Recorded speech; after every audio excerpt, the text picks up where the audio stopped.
Hello friends. तो I hope आपका mission संभव का रिवीजन बहुत अच्छे से चल रहा होगा। और यस, आप सारे टॉपिक्स को बहुत अच्छे से कर रहे होगे। तो मैं आपको यही कहता हूँ कि ये चैप्टर वाइज चार्ट रिविजन्स जो है वो अगर आपने अच्छी कर ली और साथ साथ में अमेंडमेंट्स कर लिया और जो इंपॉर्टेंट क्वेश्चंस के क्वेश्चन डिस्कशन मैं आपके साथ कर रहा हूँ डेली बेसिस पे, तो ये हमारा मिशन संभव 25 डेज का प्लान बहुत अच्छा बन सकता है। और आने वाले अटेम्प्ट में आप इस बार 80 पार जरूर सोच सकते हो आईडीटी में। तो चलिए दोस्तों, यस, अब हम बात करेंगे कुछ क्वेश्चंस पे जो place of supply, demand, recovery और अपील के कुछ क्वेश्चंस है आज हम डिस्कस करेंगे। तो कुछ क्वेश्चंस मैं रिकॉर्ड कर रहा हूँ, कुछ ऑलरेडी एग्जिस्टिंग रिकॉर्डिंग है। इस तरह से इस डिस्कशन को हम करेंगे। सो आर यू रेडी? यस और नो? तो पहले स्टार्ट करते हैं प्लेस ऑफ सप्लाई, और प्लेस ऑफ सप्लाई के सारे क्वेश्चंस हम चलिए शुरू करते हैं।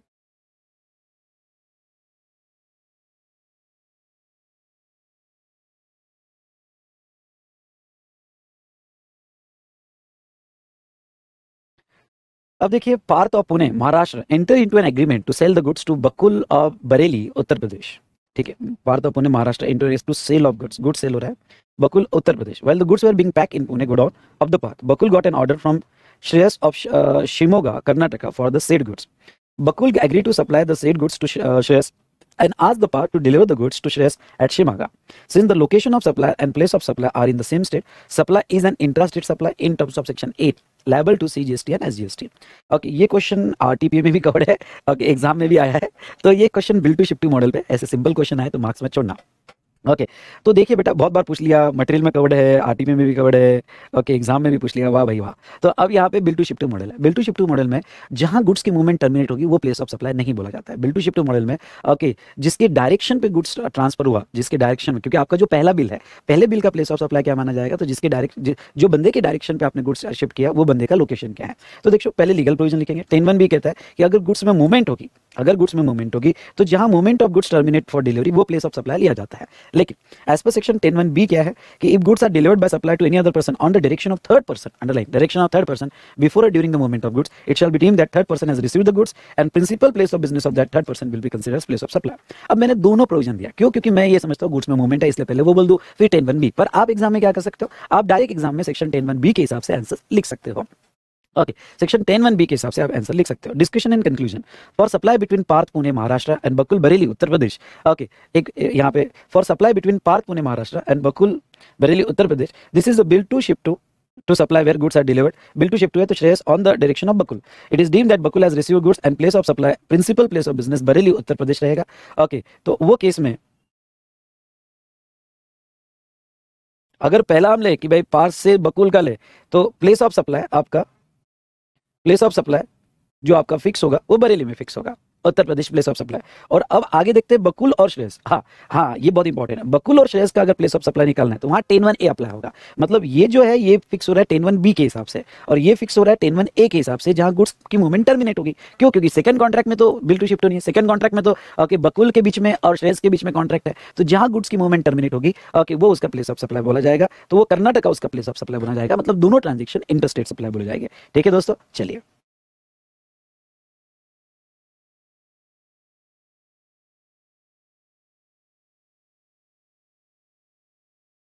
Now, next, determine the place of supply in following independent cases.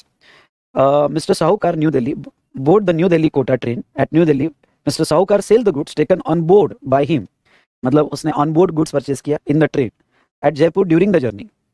तो साहूकार New Delhi board at new Delhi, वो बैठा New Delhi to Kota train में।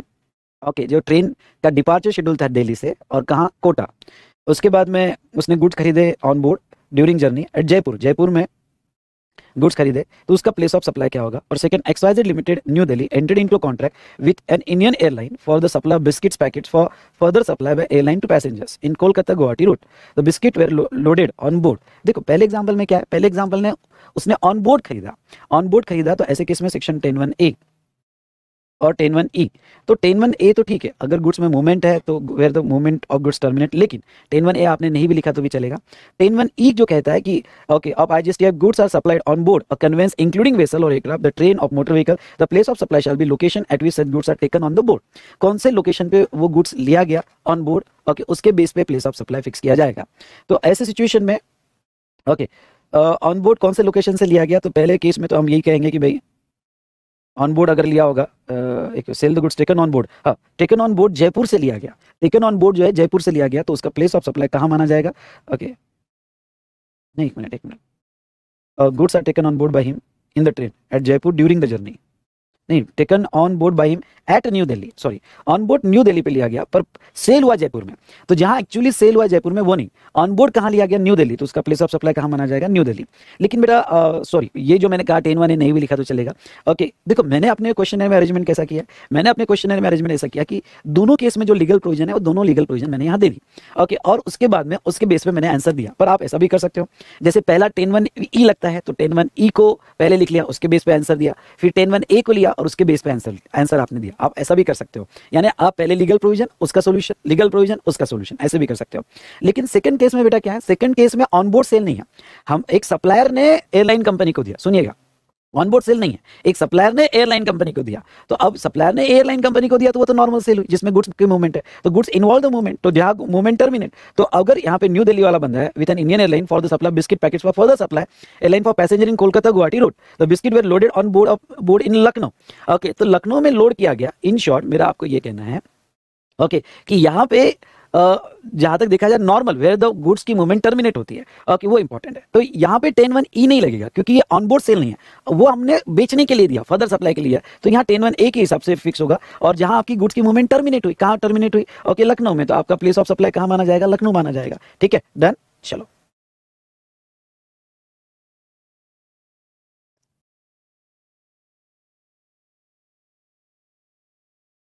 चलिए ये क्वेश्चन देखें, determine the place of supply of goods under the provision of IGST act 2017 in following cases. United traders having registered place of business at Bengaluru Karnataka imported instrument used in COVID treatment from the London UK through Vizag Andhra Pradesh port. पहली बात तो import किया गया, तो आपको place of supply fix करना है। दूसरा, Vidyut private limited import electric food processor from China for its kitchen store in Noida Uttar Pradesh. Vidyut private limited is registered in Uttar Pradesh. ठीक है, next, miss Rashmi New Delhi export spices from new Delhi at London. Imported goods का place of supply कहाँ माना जाएगा? तो यहाँ section 11 help करेंगे, जहां इंपोर्टर लोकेटेड है, जहां इंपोर्टर लोकेटेड है वो उसका प्लेस ऑफ सप्लाई माना जाएगा। तो उसका registered place of business Bengaluru Karnataka है। ओके, वो कोई भी पोर्ट पे लैंडेड हो उससे लेना देना नहीं है, कोई भी पोर्ट पे लैंडेड हो उससे लेना देना नहीं है। इंपोर्टर कहाँ लोकेटेड है? कर्नाटका, बेंगलुरु। तो ऐसे केस में इंपोर्टेड इनटू इंडिया होगा तो location of importer, exported from India होगा सेक्शन 11 के हिसाब से तो लोकेशन आउटसाइड इंडिया। तो पहले केस में आपका प्लेस ऑफ सप्लाई कहाँ माना जाएगा? बेंगलुरु कर्नाटका। दूसरा आपने चाइना से इंपोर्ट किया और वो बंदा जो है रजिस्टर्ड उत्तर प्रदेश का है तो वो उत्तर प्रदेश में ही माना जाएगा। तीसरा, आप एक्सपोर्ट कर रहे हो ओके आउटसाइड इंडिया तो आपका प्लेस ऑफ सप्लाई लंदन माना जाएगा, तो आपका प्लेस ऑफ सप्लाई यहाँ पे, क्योंकि एक्सपोर्ट होगा तो प्लेस ऑफ एक्सपोर्टर नहीं, एक्सपोर्टर होगा तो लोकेशन आउटसाइड इंडिया लिया जाता है तो वो लंदन माना जाएगा। डन बेटा, चलिए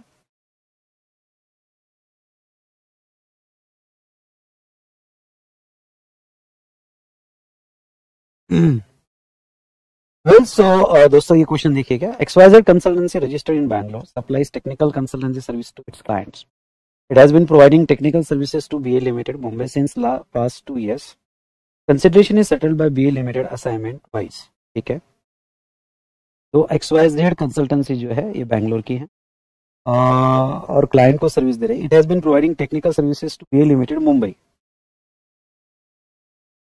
BA Limited मुंबई को ये सर्विस प्रोवाइड करिए जा रहा है since past 2 years. Consideration is settled by BA Limited assignment wise.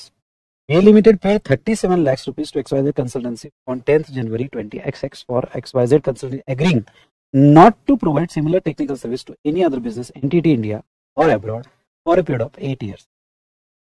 XYZ Consultancy is of view that rupees 37 lakhs is not chargeable. You are required to examine whether view taken by XYZ Consultancy is valid in law. Calculate GST liability of XYZ Consultancy in case you feel that GST is chargeable. Round up the tax amount if due in accordance with law. The technical service provided by XYZ Consultant is otherwise chargeable to IGST at the rate 18% and XYZ has been discharging GST liability on consultant charges. It may be noted that BA Limited is not ready to pay any further amount to XYZ Consultant in addition to the amount CA final November 22।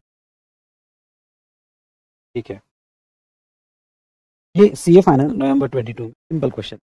सबसे पहले तो दोनों parties जो है वो India में है, इसलिए सेक्शन 12 के हिसाब से इसका पीओएस फिक्स होगा। Okay, place of supply fix. तो सबसे पहले क्या सर्विस टैक्सेबल है? हाँ, सर्विस टैक्सेबल है। अगर आपको याद होगा तो रिफ्रेनिंग फ्रॉम एक्ट, ओके, तो लायबल टू जीएसटी है, टैक्सेबल है। टैक्सेबल होने के बाद ओके, जहां तक देखा जाए तो क्या इसके ऊपर आईजीएसटी आएगा, क्या इसके ऊपर जीएसटी पे किया जाएगा? सेक्शन 12 के हिसाब से इसका पीओएस फिक्स। ओके, अगर रिफ्रेनिंग फ्रॉम एक्ट देखते हो तो ये जनरल रूल में आता है। जनरल रूल में अगर आपको याद होगा, क्योंकि अदर रूल्स में कहीं कवर नहीं होता है, इसलिए जनरल रूल में आता है। और 12(2) के हिसाब से अगर जिसको सर्विस दिया गया XYZ लिमिटेड कुछ नहीं करेगा, उसका 37 लाख रुपए है, और वो सर्विस BA लिमिटेड को दे रहा है जो उसको पे कर रहा है, कुछ नहीं करने का अगर पैसा लिया तो वो जीएसटी आता है। और इसका जीएसटी का टैक्स जो है कौन पे करेगा? तो इसका जीएसटी का जो टैक्स है यहाँ पे ओके, XYZ कंसल्टेंसी पे करेगी। Place of supply, place of supply दोनों पार्टीज इंडिया में है, इसलिए सेक्शन 12 से और सेक्शन 12 के हिसाब से ओके, अगर सर्विस लेने वाला रजिस्टर्ड पर्सन होगा तो लोकेशन ऑफ, अगर वो रजिस्टर्ड पर्सन नहीं होगा तो लोकेशन ऑफ रिसिपिएंट, अगर वो भी अवेलेबल नहीं है रिकॉर्ड्स में तो सप्लाई। तो अगर आप आंसर देखते हो तो ये केस में यस, ये इंटरस्टेट सप्लाई है। ओके, रिफ्रेनिंग फ्रॉम एक्ट है, जीएसटी 18% आएगा, आईजीएसटी आएगा, और आईजीएसटी ओके हम यहाँ पे inclusive of GST consider. Okay, तो एजम्पशन भी हमने लिखा कि ये इंक्लूसिव ऑफ जीएसटी है। ओके, ये हमने क्वेश्चन देखा यहाँ।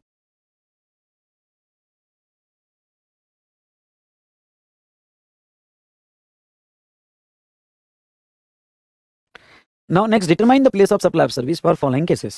Mr. A resident of Ghaziabad, Uttar Pradesh. Okay, Ghaziabad, Uttar Pradesh, buys the ticket for a circus organized at Gurugram. मतलब इवेंट है और सर्कस है, Haryana by circus company base in new Delhi. तो यहाँ पे इवेंट जो है ये हो रहा है, एडमिशन और सर्कस की टिकट है मतलब एडमिशन टू इवेंट है।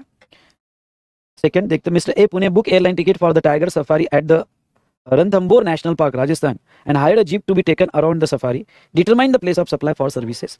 Third, Mr. X Kolkata purchased online tickets for Aquatica Water Park in the Mumbai. चलो, तो ये सारे इवेंट्स है जिसमें टिकट बाय की है। तो सारे इवेंट्स है, ये सीए फाइनल जनवरी 21 एग्जाम में पूछा गया था, सिंपल क्वेश्चन था। ओके, सारे इवेंट्स है जिसमें टिकट्स बाय की है। तो यहाँ पे लीगल प्रोविजन में एक ही प्रोविजन लगना चाहिए और वो सेक्शन 12(6) कहता है कि admission to cultural, artistic, sporting, scientific, educational, entertainment event होगा या उसकी एंसिलरी एक्टिविटी होगी तो इवेंट इज एक्चुअली हेल्ड और वेयर पार्क और other place are located. Okay, जहाँ इवेंट एक्चुअली होगा वहाँ उसका प्लेस ऑफ सप्लाई माना जाएगा। इसलिए अगर फर्स्ट केस में देखा जाए तो इवेंट कहाँ हो रहा है, सर्कस कहाँ हो रही है, गुड़गांव हरियाणा, तो उसका place of supply okay Gurgaon में माना जाएगा। तो अब सेकंड क्या है बेटा, सेकंड केस में ओके टिकट भी है और सेकंड हायरिंग ऑफ जीप भी है, तो अब मैं आपको ये बताऊंगा टिकट जो है और सेकंड हायरिंग ऑफ जीप जो आप एंसिलरी एक्टिविटी मान सकते हो। जैसे ओके उन्होंने कहा कि सर्विस एंसिलरी देयर टू, तो वहां पे वहां जीप भी हायर की गई, एंसिलरी सर्विस मान सकते हो। तो two services, admission to and hiring of jeep. For admission to park the place of supply is Ranthambore Rajasthan, okay Rajasthan आप वो मानोगे, और hiring of jeep is ancillary service. Okay, तो visit more okay, hiring of jeep उसके ancillary services है और section 12(6) ancillary service को भी अप्लाई होता है। अगर वो एंसिलरी सर्विस को अप्लाई होता है तो ओके जहां तक इवेंट का हो रहा है तो इवेंट पार्क वगैरह जो भी है तो रणथंबोर राजस्थान वही लिया जाएगा। और third, mister X Kolkata purchase online ticket for Aquatica water park in Mumbai. Okay, तो वाटर पार्क कहाँ का है, मुंबई का है, मुंबई का वाटर पार्क है तो उसका प्लेस ऑफ सप्लाई ही मुंबई ही माना जाएगा। इजी क्वेश्चन था। ओके, यहाँ अगर थोड़ी बहुत गलती हो सकती है, हायरिंग ऑफ जीप आप मिस कर सकते हो, लेकिन अगर आपको क्लिक हो गया कि हायरिंग ऑफ जीप ये एंसिलरी एक्टिविटी आपके लिए बहुत आसान है। चलिए,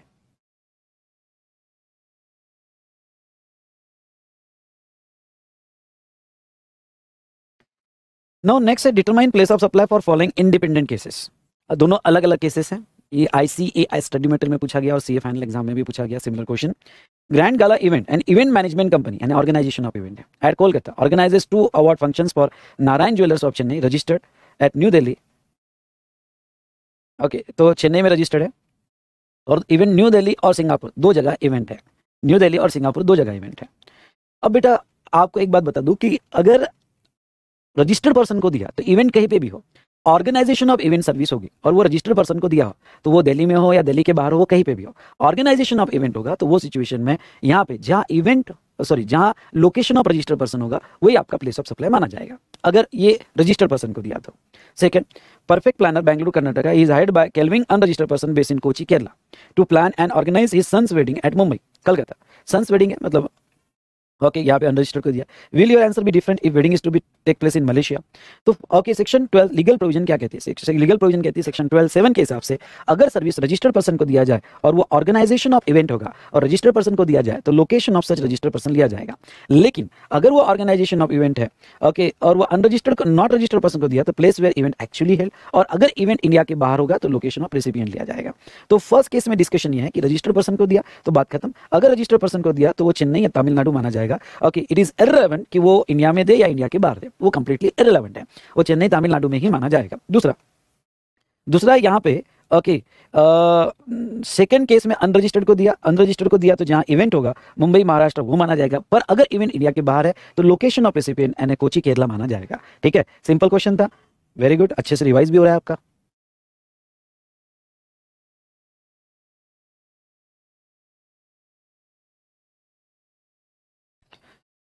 Answer the following question. What is the place of supply of service by way of transportation of goods including mail or courier when both the supplier and recipient of service are located in India? Okay.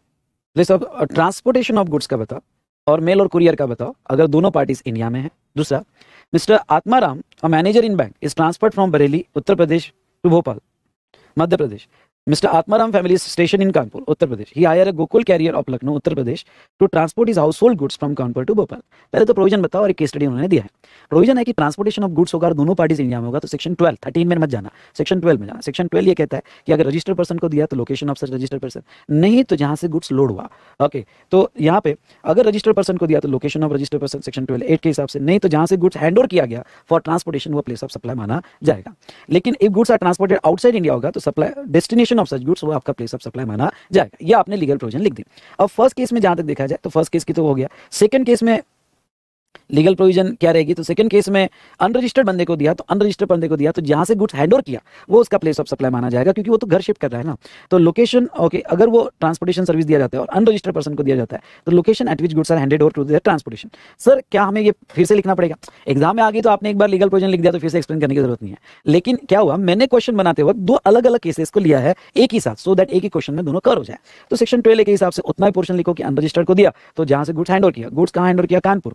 Okay तो कानपुर में okay Mr. Atman family is stationed at Kanpur, Uttar Pradesh. He hired Gokul carrier Uttar Pradesh, transport the household goods from Kanpur to Bhopal. यानी कानपुर में hand over किया तो उसका place of supply Kanpur माना जाएगा. Done बेटा, चलिए.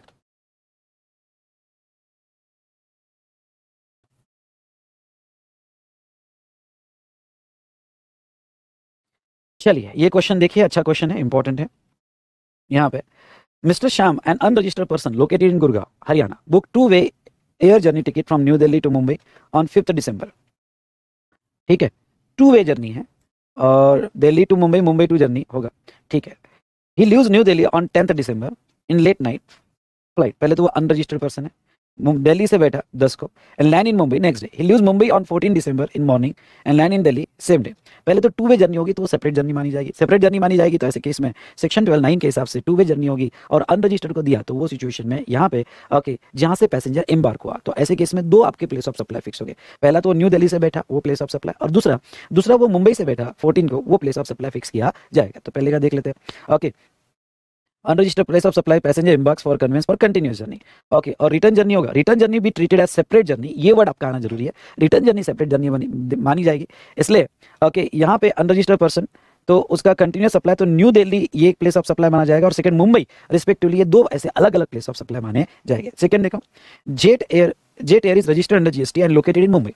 It operate flight from Delhi Mumbai London Delhi Dubai London Dubai Delhi. Mister Roy who is unregistered person purchase air ticket for Delhi London. 2 tickets are issued to him showing Delhi Dubai with halt of Dubai for 5 years and Dubai London. Okay उसको 2 ticket मिली. Okay 5 घंटे का halt है Delhi to Dubai और फिर Dubai से London है. Okay तो अब यहाँ पे जेट एयरवे रजिस्टर्ड है और ऑपरेट फ्लाइट ठीक है. मिस्टर रॉय ने लिया, अनरजिस्टर्ड ने लिया टिकट.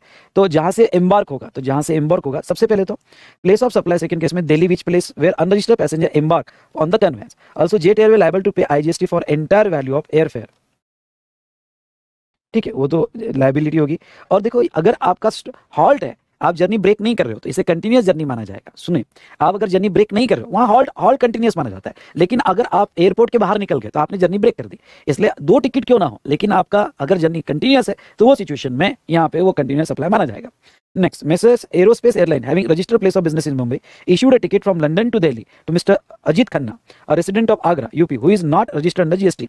तो फिर जो है लंदन टू दिल्ली है तो London he place of embarkation है, तो लंदन ये प्लेस ऑफ एम्बार्केशन माना जाएगा, तो वो प्लेस ऑफ सप्लाई यहाँ पे माना जाएगा। डन बेटा, चलो।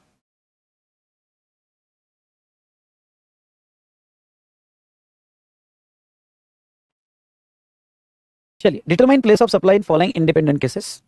आपके मटेरियल में भी कवर है, छोटी छोटी क्वेश्चन एग्जाम में भी पूछे हैं, आरटी में भी पूछे हैं, इंपॉर्टेंट है। Okay, mister X registered person in Ranchi Jharkhand buys a share from a broker in Patna NSC Mumbai. अच्छा, ओके, अगर आपको याद होगा तो यहाँ पे सेक्शन 12 क्या कहता है, बैंकिंग फाइनेंशियल सर्विसेज होगी या स्टॉक ब्रोकिंग सर्विस होगी तो वहाँ पे place of supply location of recipient of service in the record of supply. Okay, मतलब अगर रिसिपिएंट का लोकेशन सप्लायर के रिकॉर्ड में है तो वो, अगर उसका नहीं है, रिकॉर्ड में नहीं है, तो लोकेशन ऑफ सप्लायर लिया जाएगा। तो यहाँ पे रजिस्टर्ड पर्सन को दिया Jharkhand buy share from broker in Patna on NSC Mumbai.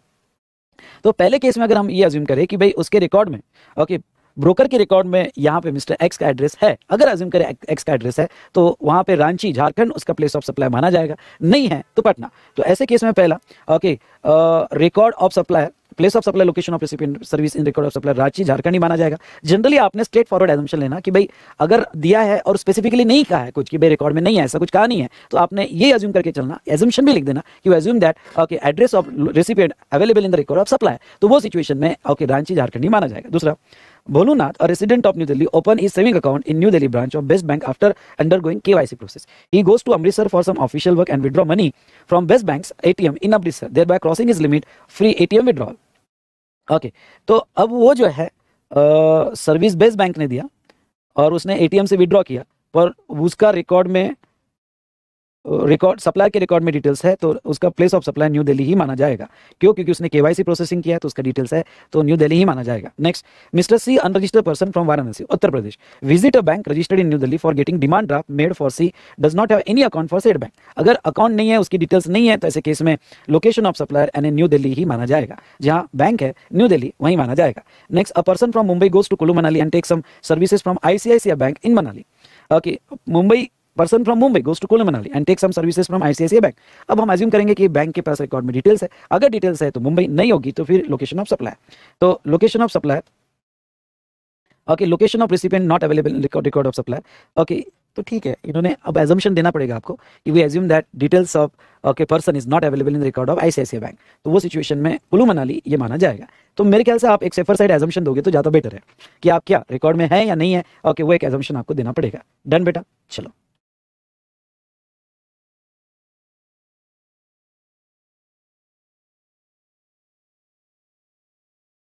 हाँ, मैं ये एक क्वेश्चन जो आरटीपी में पूछा था, ये क्वेश्चन मैं जरूर लूंगा। ओके, आरटीपी में 20 में पूछा था, एग्जाम में तो अभी रूल पे क्वेश्चन नहीं है। ओके, रूल 3 जो एडवर्टाइजमेंट सर्विसेज पे नहीं है, पर ठीक है, बस इतना ही क्वेश्चन करो, मैं कहूँगा बाकी रूल 3 पढ़ने, एक ओवरऑल अपोर्शन बेस पढ़ लेना, बाकी रूल 3 पढ़ने की जरूरत नहीं है। PQ, a statutory body deal with all advertisement and publicity of the government. It has issued a release order to Moon Plus channel registered in a state A for telecasting। अच्छा, Moon Plus channel कहाँ registered है? State A में। For telecasting and advertisement relating to one of the scheme of the government in the month of September 20XX। Advertisement will be telecasted in the state A, B, C, D and E। Advertisement कहाँ हो रहा है? 5 state में advertisement हो रहा है। तो total value of सब सर्विस कॉन्ट्रैक्ट, और ये जो है टेलीकास्ट किया जा रहा है, तो total value of service contracted enter between Moon Plus and PQ, उसकी जो टोटल कॉन्ट्रैक्ट वैल्यू 10 लाख रुपए एक्सक्लूसिव ऑफ जीएसटी है। You are required to determine place of supply of the service in instance case, also the value of supply attributable to the 5 state। okay, further compute GST liability, आपकी GST liability भी आपको compute करनी पड़ेगी। Moon Plus as also advertised it has where it should be issue one invoice for entire contract value state wise।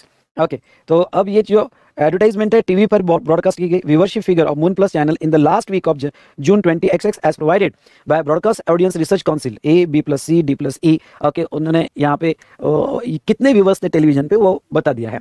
Okay, और last period का है, और population as per latest census जो है वो भी बता दिया है ओके यहाँ पे अलग अलग स्टेट की applicable rate of tax is as under, तो अप्लीकेबल जीएसटी रेट भी दिया है। तो चलिए अगर हाँ ये मैं थोड़ा रीड करूंगा, रीड करके एक एक पॉइंट समझने की कोशिश करते हैं। ओके यहाँ पे आंसर देखो, सेक्शन 1214 कहता है कि अगर रीड विथ रूल 38, अब रूल 38 याद नहीं आया, रूल 3 भी याद आया तो भी चलेगा। अगर आपने advertisement services by television channel दिया more than one state, the place of supply इस स्टेट में माना जाएगा। तो इसकी वैल्यू जो है प्रोपोर्शन कैसे की जाएगी, स्टेप बाय स्टेप समझ लो और उसके बेस पे हमें प्रॉब्लम सॉल्व करना है। Proportionate value of each state is calculated based on viewership of such channel in such state, यानी बेस लिया जाएगा viewership of such channel okay in state, channel viewership of state as per publish by Broadcast Audience Research Council. तो okay channel की viewership कैसे देखना, तो यहाँ पे Broadcast Audience Research Council are taken, तो ब्रॉडकास्ट ऑडियंस रिसर्च काउंसिल के हिसाब से ये उन्होंने व्यूअरशिप दी है। दूसरा, figure publish for last week of the quarter are used to calculate the viewership of succeeding quarter, मतलब आपको इस बार का अलोकेशन जो है, अपॉर्शनमेंट जो है वो जो लास्ट क्वार्टर था उसके लास्ट वीक, जो लास्ट क्वार्टर था उसके लास्ट वीक का व्यूअरशिप देखना है। तो हमें ओके उन्होंने लास्ट क्वार्टर का जून का लास्ट वीक का दिया है, जून का लास्ट वीक का व्यूअरशिप उन्होंने हमको दिया है। चलो उसके बेस पे आप अलोकेट करोगे। If the figure relate to region comprising more than one state, the viewership figure of the state of that region is calculated in the ratio of population of that state. मतलब क्या, मतलब ये हुआ कि अगर आपकी एक से ज्यादा स्टेट में, सुनिएगा ओके, अगर व्यूअरशिप दो स्टेट की मिला के दी होगी तो फिर वो केस में उसमें जो पॉपुलेशन है, पॉपुलेशन के हिसाब से बाइफरकेट किया जाएगा। चलिए उसके बाद में ratio of viewership figure for each state calculated is applied to the amount payable to that service calculated value attributable etcetera. तो प्लेस ऑफ सप्लाई आपको फिक्स करना है 5 स्टेट का। अच्छा ये मून प्लस कहाँ पे, मून प्लस ए स्टेट में है, तो जो वो ए स्टेट में देगा वो इंट्रा है, जो ए टू बी देगा वो इंटर है, क्योंकि वो सप्लायर ए में है, तो जो ए में दिया जाएगा वो इंट्रा, बाकी अदर स्टेट में दिया जाएगा वो इंटर स्टेट बोला जाएगा। तो मून प्लस में जहां तक देखा जाए तो ओके पहले तो हम क्या कर लेते हैं, व्यूअरशिप दिया 51 लाख और 50,000, तो 5:10:5 में यानी 1:2:1 में डिवाइड कर देंगे। तो 10 लाख का टोटल जो है मैंने यहाँ पे ओके ये पहले डिवाइड कर दिया, लेकिन मुझे अब ए का क्लियर मिल गया, बी और सी का नहीं मिला, डी प्लस ई का नहीं मिला, तो फिर जो पॉपुलेशन है उसके बेस पे डिवाइड करेंगे। तो पॉपुलेशन जो है यहाँ पे ए का है, पर ए की मुझे पॉपुलेशन यूज नहीं करना है, क्योंकि ए का जो है मुझे 2,50,000 जो है वो ऑलरेडी क्लियर है। हाँ बी और सी उसके पॉपुलेशन के रेशियो में 9:1 में डिवाइड करना है, तो 4,50,000 हमें मिल जाएगा। ये भी पॉपुलेशन के रेशियो में डिवाइड करना है, क्योंकि पहला बेस लेंगे हम क्या, ओके व्यूअरशिप, कौन सी व्यूअरशिप, लास्ट क्वार्टर का लास्ट वीक, ठीक है। दूसरा बेस हम क्या लेंगे कि अगर आपकी व्यूअरशिप कंबाइन है दो स्टेट की मिलाकर, तो फिर वो सिचुएशन में पॉपुलेशन के बेस पे, ओके तो पॉपुलेशन के बेस पे आपने डिवाइड कर दिया। ओके तो चलो ये आपको वैल्यू अपोर्शन होगी स्टेट वाइज। अब वैल्यू अपोर्शन होने के बाद स्टेट वाइज अब क्या करना है आपको, अब आपको जीएसटी निकालना है। तो आपकी 5 स्टेट के प्रोपोर्शनल वैल्यू पर स्टेट ए को दिया तो वो तो, क्योंकि मून प्लस भी ए का है और स्टेट ए को दिया तो वो तो यहाँ पे इंट्रा स्टेट में आएगा, सीजीएसटी एसजीएसटी लगेगा, बाकी सारे इंटर स्टेट में आएंगे और क्या लगेगा बेटा, आईजीएसटी लगेगा। ओके वो केस में आईजीएसटी लगाया जाएगा। तो ये एक क्वेश्चन अभी तक एग्जाम में तो कभी पूछा नहीं है रूल 3 पे, आरटीपी में ये क्वेश्चन पूछा है, आ सकता है, इसलिए एटलीस्ट ये क्वेश्चन तो भी रूल 3 का अच्छे से करके जाना है आपको, ठीक है बेटा। चलिए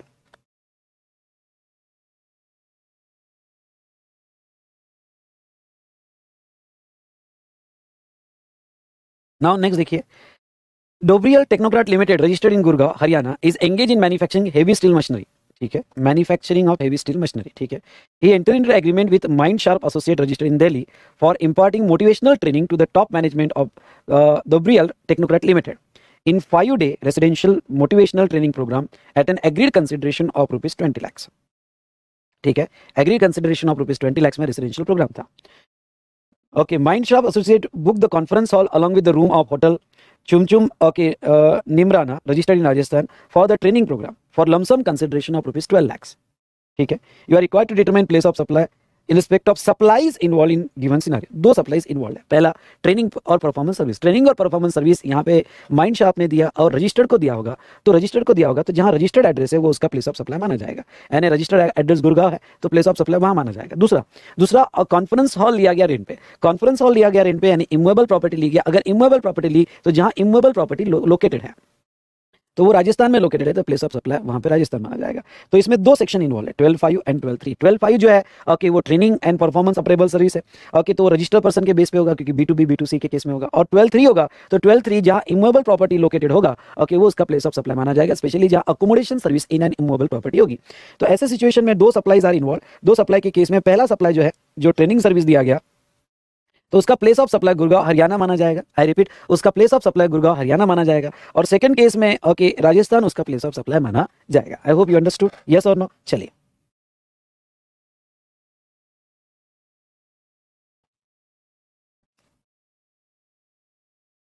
चलिए अब देखते हैं यहाँ पे ये क्वेश्चन जो है सीए फाइनल आरटीपी में पूछा गया है, क्वेश्चन क्या है देखते हैं। Music era private limited own by Nitish Dani, a famous classical singer है, ठीक है, एक कंपनी है म्यूजिक इरा, सॉरी म्यूसिसेरा नहीं, म्यूजिक इरा, ओके, यहाँ पे music Ira private limited own by Nitish Dani, a famous classical singer, wishes to organise Nitish Dani music concert in Gurgaon Haryana. Music era एक concert हो रहा है और कॉन्सर्ट हरियाणा में हो रहा है। Music Ira private limited registered in Ludhiana Punjab, अच्छा पंजाब में रजिस्टर्ड है। Enter into a contract with an event management company Supriya private limited registered in Delhi. Event management company है क्योंकि वो कॉन्सर्ट करना चाहते हैं और कॉन्सर्ट के लिए इवेंट मैनेजमेंट कंपनी का सर्विस लेना चाहते हैं और वो इवेंट मैनेजमेंट सर्विस की जो बंदा है वो रजिस्टर्ड दिल्ली में for organising the said music concert at an agreed consideration of 10 lakhs, ठीक है। Supriya P limited okay book the lawn of hotel, okay यहाँ पे हाँ म्यूजिक मैंने कंपनी सुप्रिया प्राइवेट लिमिटेड है। Supriya private limited book the lawn of hotel Dumdum Gurgaon registered in Haryana for holding the music concert for a lump sum consideration of ₹4 lakhs, ठीक है। चलो ठीक है, उन्होंने होटल बुक किया और होटल गुड़गांव में बुक किया। Music Ira private limited fixes the entry fee for music concert 5,000, entry fee and admission to event 5,000, 400 ticket for Nitish Dani music concert are sold. You are required to determine gross GST liability in respect of supplies involved in given scenario. Will your answer be different if the price per ticket is fixed as ₹450? ठीक है, price आपका answer कुछ अलग होगा क्या? अगर यहाँ पे प्राइस 450 होगी तो 450 होगी तो प्राइस क्या अलग होगा क्या? Rate of CGST and GST इज 9% each, IGST 18%, all amount given above are exclusive of taxes wherever applicable. बहुत अच्छा क्वेश्चन था, आ सकता है, इंपॉर्टेंट, स्टार्ट करना। सबसे पहले तो यहाँ पे 3 मुझे सप्लाईज दिख रहे हैं, एक organisation of event, organisation of event, दूसरा मुझे दिख रहा है ओके होटल अकोमोडेशन, और तीसरा मुझे दिख रहा है एंट्री टू इवेंट्स, ठीक है, एंट्री टू इवेंट यहाँ मुझे तीसरा दिख रहा है। तो अब ऐसे सिचुएशन में मैं पहले तो ऑर्गेनाइजेशन ऑफ इवेंट तीनों प्रोविजन बता देता हूँ। ओके, सबसे पहले ओके एक लेते हैं step by step. Service provided by Music Ira private limited to audience by way of admission to music concert. अब मैं अभी एडमिशन यानी entry to event, admission to music concert, ticket है 450। एडमिशन टू म्यूजिक कॉन्सर्ट के लिए यहाँ पे section 12(6) से POS फिक्स होगा। Place where event is actually held, तो वहाँ ओके जहाँ तक देखा जाए ओके वहाँ फिक्स होगा, जहाँ इवेंट होगा ओके वो जो है ये प्लेस ऑफ सप्लाई माना जाएगा। Discussion and conclusion. Place of supply of service provided music is private limited Ludhiana to audience by admission to music concert is location, okay location है गुड़गांव, और बंदा कहाँ का है? बंदा म्यूजिक इरा। ओके देखो ध्यान से सुनिएगा, यहाँ इंपॉर्टेंट क्या है, सप्लायर कौन। अगर हम ऑर्गेनाइजेशन ऑफ इवेंट देख रहे होंगे तो सुप्रिया प्राइवेट लिमिटेड सप्लायर है। अगर हम होटल अकोमोडेशन सर्विस देख रहे हैं तो जहाँ तक होटल डुमडुम ओके गुड़गांव ये सर्विस प्रोवाइडर है। और एंट्री टिकट, अब कॉन्सर्ट किसका है? म्यूजिक इरा प्राइवेट लिमिटेड है, तो वो एंट्री टिकट चार्ज कर रहा है। अगर वो एंट्री टिकट चार्ज कर रहा है तो वो सिचुएशन में वो सर्विस डायरेक्टली दे रहा है, तो लोकेशन ऑफ सप्लायर उसका देखा जाएगा, और वो लुधियाना पंजाब में रजिस्टर्ड है। तो ऐसे केस में वो बंदा लुधियाना पंजाब का है, place of supply different state है। IGST will be leviable. Consideration for supplies 400 tickets at the rate ₹500 पर टिकट, ओके 5,000 पर टिकट है, ओके 400 टिकट है, और एक टिकट का 5,000 पर टिकट है, यानी 20 लाख रुपए हुआ। 20 लाख 18% GST 3,60,000 होगा। लेकिन यहाँ एक एग्जाम्पशन भी है, मैं आपको एक एग्जाम्पशन बताऊंगा, याद करो। अगर आप कोई कॉन्सर्ट में जा रहे हो तो अगर टिकट वैल्यू 500 रुपए से कम होगी या 500 रुपए तक होगी तो एग्जाम्पशन भी है, पर यहाँ टिकट पर टिकट वैल्यू 5,000 है, इसलिए यहाँ एग्जाम्पशन नहीं मिलेगा। लेकिन यही अगर 500 रुपए से कम होती तो एग्जाम्पशन मिल सकता था। उन्होंने पूछा अगर टिकट अमाउंट 450 होगी तो क्या होगा, तो एग्जाम्पशन भी आपको क्लिक होना जरूरी है। चलो ये तो हुआ ओके। यहाँ पे admission service provided by Supriya private limited to Music Ira private limited organisation of music concert. Organisation service होगी और ऑर्गेनाइजेशन रजिस्टर्ड पर्सन को दिया होगा, तो location of such registered person लिया जाएगा। Now location of registered person Ludhiana Punjab है क्योंकि वो रजिस्टर्ड प्लेस है उसका। तो ऐसे केस में यहाँ पे सुप्रिया जो है वो दिल्ली का है, okay place of supply Punjab में फिक्स हुआ है, मतलब IGST लगेगा और कंसिडरेशन 10 लाख रुपए लमसम है, तो वो केस में यहाँ पे IGST 1,80,000 रुपए का IGST लगाया जाएगा। ओके तीसरा होटल सर्विसेज है। होटल सर्विस सेक्शन 12(3) के हिसाब से जहां होटल अकोमोडेशन होगा, अकोमोडेशन सर्विस होगा, तो जहां इमूवेबल प्रॉपर्टी लोकेटेड है वो देखा जाएगा। ओके तो लोकेशन ऑफ सप्लायर होटल वाला भी यहाँ पे जहां तक देखा जाए वो गुड़गांव, ओके उसने सुप्रिया को दिया लेकिन उसका प्लेस ऑफ सप्लाई गुड़गांव में है, तो होटल के केस में ऑलवेज ट्रांजैक्शन इंट्रास्टेट समझना, लोकेशन ऑफ सप्लायर भी वहां पे ओके और प्लेस ऑफ सप्लाई भी वहां पे होगा। तो अगर वो इंट्रास्टेट ट्रांजैक्शन है तो 4 लाख और उसके ऊपर CGST और SGST लगेगा। ओके अब अगर आपकी एंट्री टिकट की प्राइस 450 रुपीज होगी, एंट्री टिकट की प्राइस 450 रुपीज होगी, तो वो केस में यहाँ पे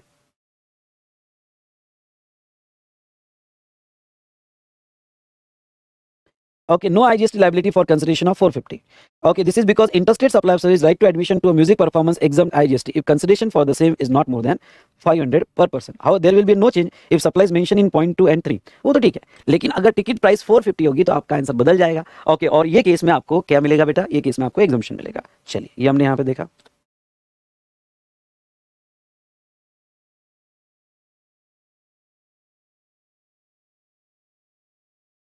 चलिए, IST INC corn chip manufacturing company based in USA. ओहो, एक पार्टी यूएसए में है. In intent to launch its product in India.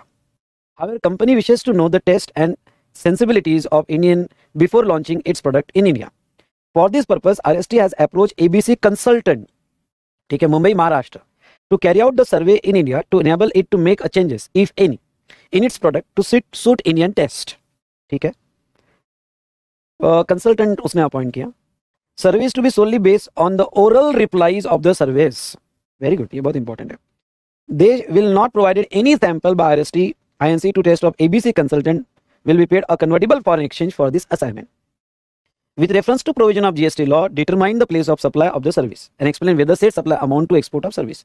आपको दो चीजें फिक्स करना है, प्लेस ऑफ सप्लाई और वो एक्सपोर्ट सर्विस है या नहीं है. सीए फाइनल में पूछा गया है, स्टडी मटेरियल में है, अच्छा क्वेश्चन है, तड़प रहा है आने के लिए.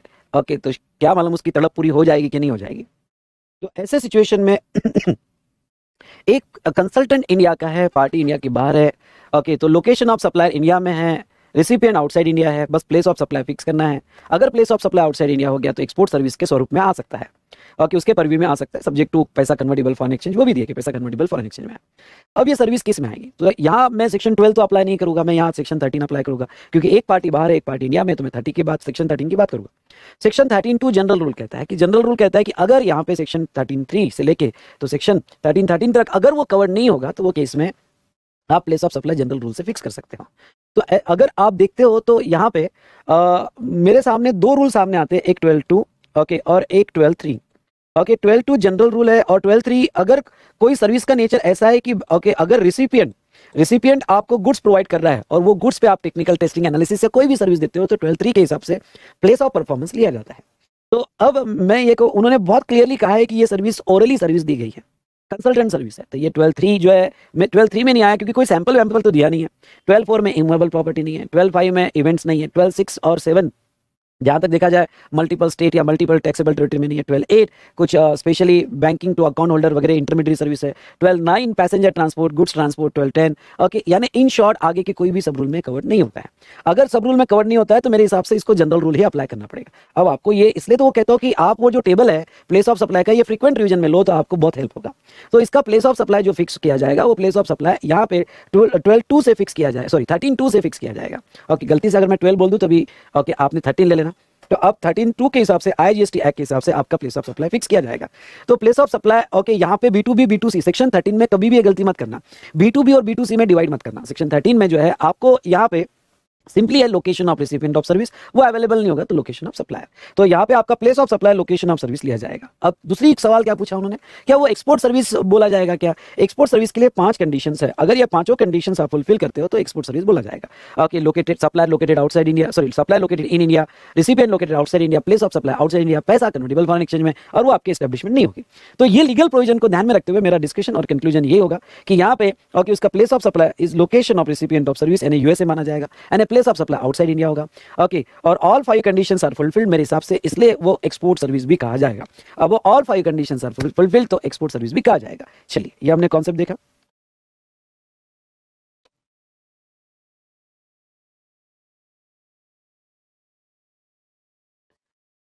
नाउ नेक्स्ट क्वेश्चन है और ये सीए फाइनल नवंबर 2020 में पूछा गया है. चलो देखते हैं कैसा क्वेश्चन है. Mrs join the drill of Australia export rough rock cutting diamond to Mrs. Ankit Enterprises of India, a registered supplier in the state of Haryana. Export rough rock cutting diamond to Mrs Ankit enterprises, यानी बाहर से goods India में आया.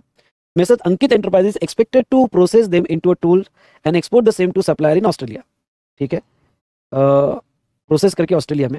The process does not involve any sophisticated process other than cutting polishing and finishing, just processing है. Mrs Ankit enterprises request Mrs join the drill for use of such tools for his business in India for 3 months.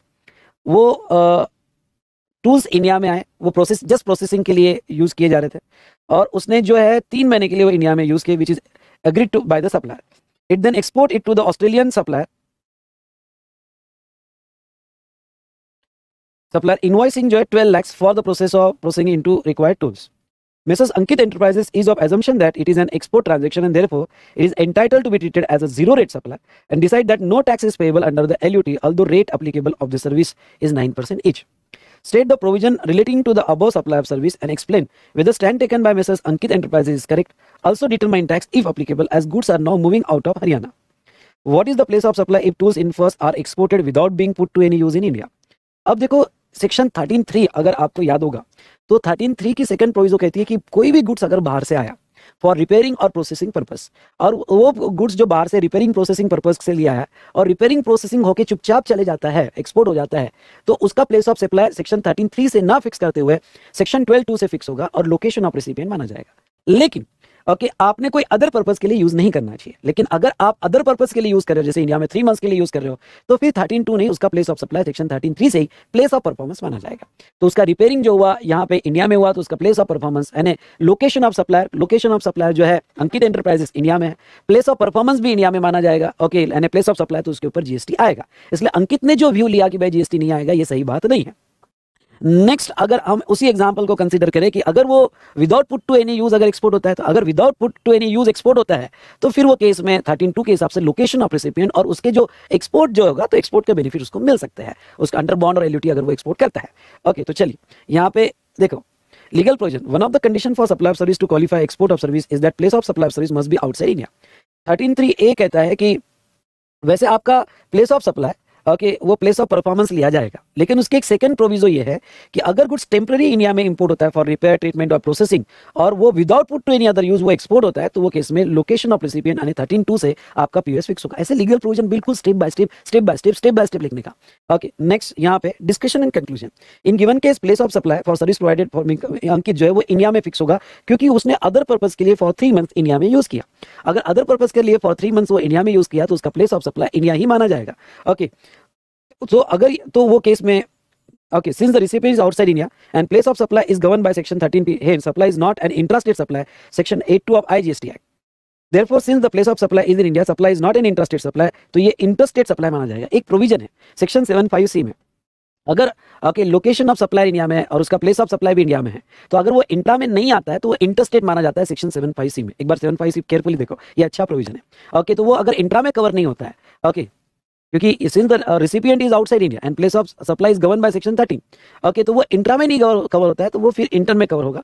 Okay और inter में यहाँ पे section 75C में cover होगा और वो उसके ऊपर क्या लगेगा बेटा, उसके ऊपर IGST लगेगा.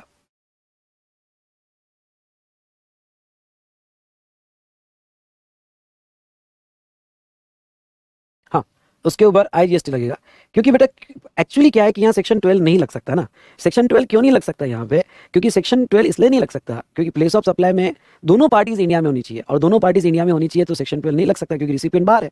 अगर रिसिपिएंट बाहर है तो ऐसे सिचुएशन में वो इंट्रा तो बन नहीं सकता. तो वो केस में 75C का हेल्प लिया गया और 75C में अगर वो इंट्रा में नहीं कवर होता है तो फिर वो इंटरस्टेट माना जाएगा. ओके तो IGST लगेगा. लेकिन विदाउट बीइंग यूज हुआ तो फिर ऐसे केस में प्लेस ऑफ सप्लाई और लोकेशन ऑफ रेसिपिएंट ऑस्ट्रेलिया माना जाएगा. डन बेटा चलो.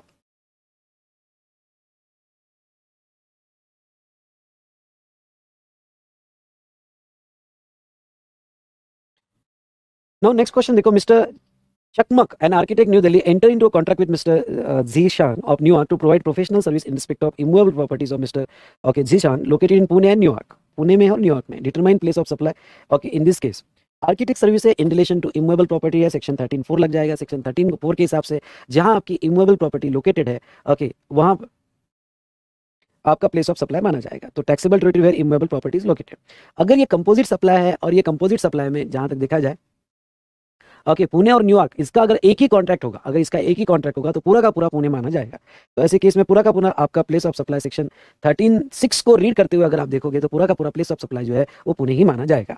तो जहां तक दिख रहा है कि एक ही सिंगल कॉन्ट्रैक्ट है, एंटर इनटू अ कॉन्ट्रैक्ट यानी एक ही कॉन्ट्रैक्ट है और एक कॉन्ट्रैक्ट के अंदर में अगर एक थोड़ा सा भी आपका सर्विस इंडिया में होगा तो पूरा का पूरा इंडिया में माना जाएगा. अब यहाँ पे होने वाली मिस्टेक क्या है, स्टूडेंट जनरली अ कॉन्ट्रैक्ट नहीं पढ़ते. स्टूडेंट जनरली क्या लिख देंगे, पुणे का पुणे में, न्यूयॉर्क का न्यूयॉर्क में. नहीं बेटा ये गलत हो जाएगा. पुणे का पुणे में और न्यूयॉर्क का न्यूयॉर्क में ये गलत हो जाएगा. उन्होंने क्लियर कहा है अ कॉन्ट्रैक्ट है, मतलब ये टैक्सेबल और नॉन टैक्सेबल टेरिटरी में है. अगर टैक्सेबल और नॉन टैक्सेबल टेरिटरी में है तो ये सिचुएशन में वो डिवाइड किया जाएगा. डन बेटा.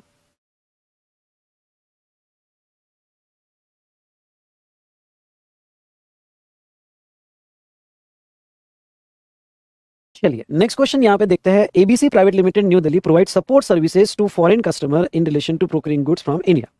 एबीसी कंपनी सपोर्ट सर्विसेज दे रही है ओके इंडिया में गुड्स परचेज करने के लिए। Company identifies the prospective vendor, reviews the product quality, pricing and then share the vendors detail with a foreign customer. Foreign customer then directly place the purchase order an Indian vendor for purchase of specified goods. ABC Limited changes its foreign customer charges to its foreign customer cost plus 10% markup for service provided by it. For the month of December 20XX, the company has charged $1 lakh exclusive of GST to its foreign customer. ठीक है, with reference to provision of GST law, examine whether company is liable to pay GST. Note, GST rate is 18% applicable on supply of support service provided by ABC Private Limited and rate of exchange दिया गया है। अब देखो अगर आपको support services है, थोड़ा अब आपको क्लिक होना जरूरी है। ये सपोर्ट सर्विसेज है, ये पढ़ाया था मैंने इंटरमीडिएट सर्विसेज में। इंटरमीडिएट सर्विसेज में अगर दो पार्टी के बीच में ओके ब्रोकर होगा, एजेंट होगा या टू फैसिलिटेट होगा, तो वो फैसिलिटेट होगा तो भी ओके अगर वो इंटरमीडिएट होगा तो वो इंटरमीडिएट के केस में यहाँ पे लोकेशन ऑफ सप्लायर के बेस पे प्लेस ऑफ सप्लाई फिक्स होगा। और लोकेशन ऑफ सप्लायर अगर हम गिवन केस में लेते हैं तो एबीसी प्राइवेट लिमिटेड दिल्ली का है और प्लेस ऑफ सप्लाई भी दिल्ली माना जाएगा, तो इसके ऊपर तो आईजीएस, इसके ऊपर जीएसटी आ जाएगा। इवन दो रिसिपिएंट बाहर का है और पैसा कन्वर्टेबल फॉरेन एक्सचेंज में आ रहा होगा। लेकिन इंटरमीडिएट सर्विस में अगर आता है तो लोकेशन ऑफ सप्लायर उसका प्लेस ऑफ सप्लाई हो जाएगा, तो location of supplier okay place of supply भी दिल्ली में हो जाएगा, उस पर जीएसटी आ जाएगा। लेकिन इसका एक एक्सेप्शन है, अगर ये आप प्रूव कर दो कि ऑन हिज ओन अकाउंट है तो वो इंटरमीडिएट सर्विसेज नहीं माना जाएगा। ऐसे केस में ओके अगर डेफिनेशन आप देखते हो तो डेफिनेशन वो अरेंजेस और फैसिलिटेट द सप्लाई होगा, तो वो फैसिलिटेट द सप्लाई होगा तो वो इंटरमीडिएट माना जाएगा, तो वो ऑन हिज ओन अकाउंट नहीं होगा। ओके तो ऑन हिज ओन अकाउंट होगा तो वो एक्सक्लूड होता है, पर वो फैसिलिटेट कर रहा है तो ऐसे केस में वो इंटरमीडिएट माना जाएगा। तो section 38 act if either supply recipient located outside India place of supply in case of intermediate is location of supply. Okay in given case ABC private limited arranging or facilitating the supply of goods between foreign okay customer and Indian vendor, the said can be said as intermediate services.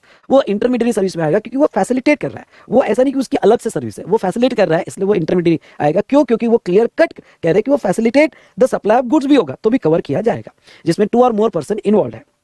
Next, okay, as the supplier ABC Private Limited located in India and recipient is located outside India, the place of supply intermediate service location of supplier and new Delhi माना जाएगा। अगर वो new Delhi माना गया तो वो intrastate supply, अगर वो इंट्रास्टेट सप्लाई तो उसके ऊपर सीजीएसटी और एसजीएसटी आएगा। ओके उसके ऊपर सीजीएसटी और एसजीएसटी आएगा, जो फॉरेन एक्सचेंज रेट है वो अप्लाई करके हम सीजीएसटी एसजीएसटी लगाएंगे। डन बेटा, क्लियर? चलिए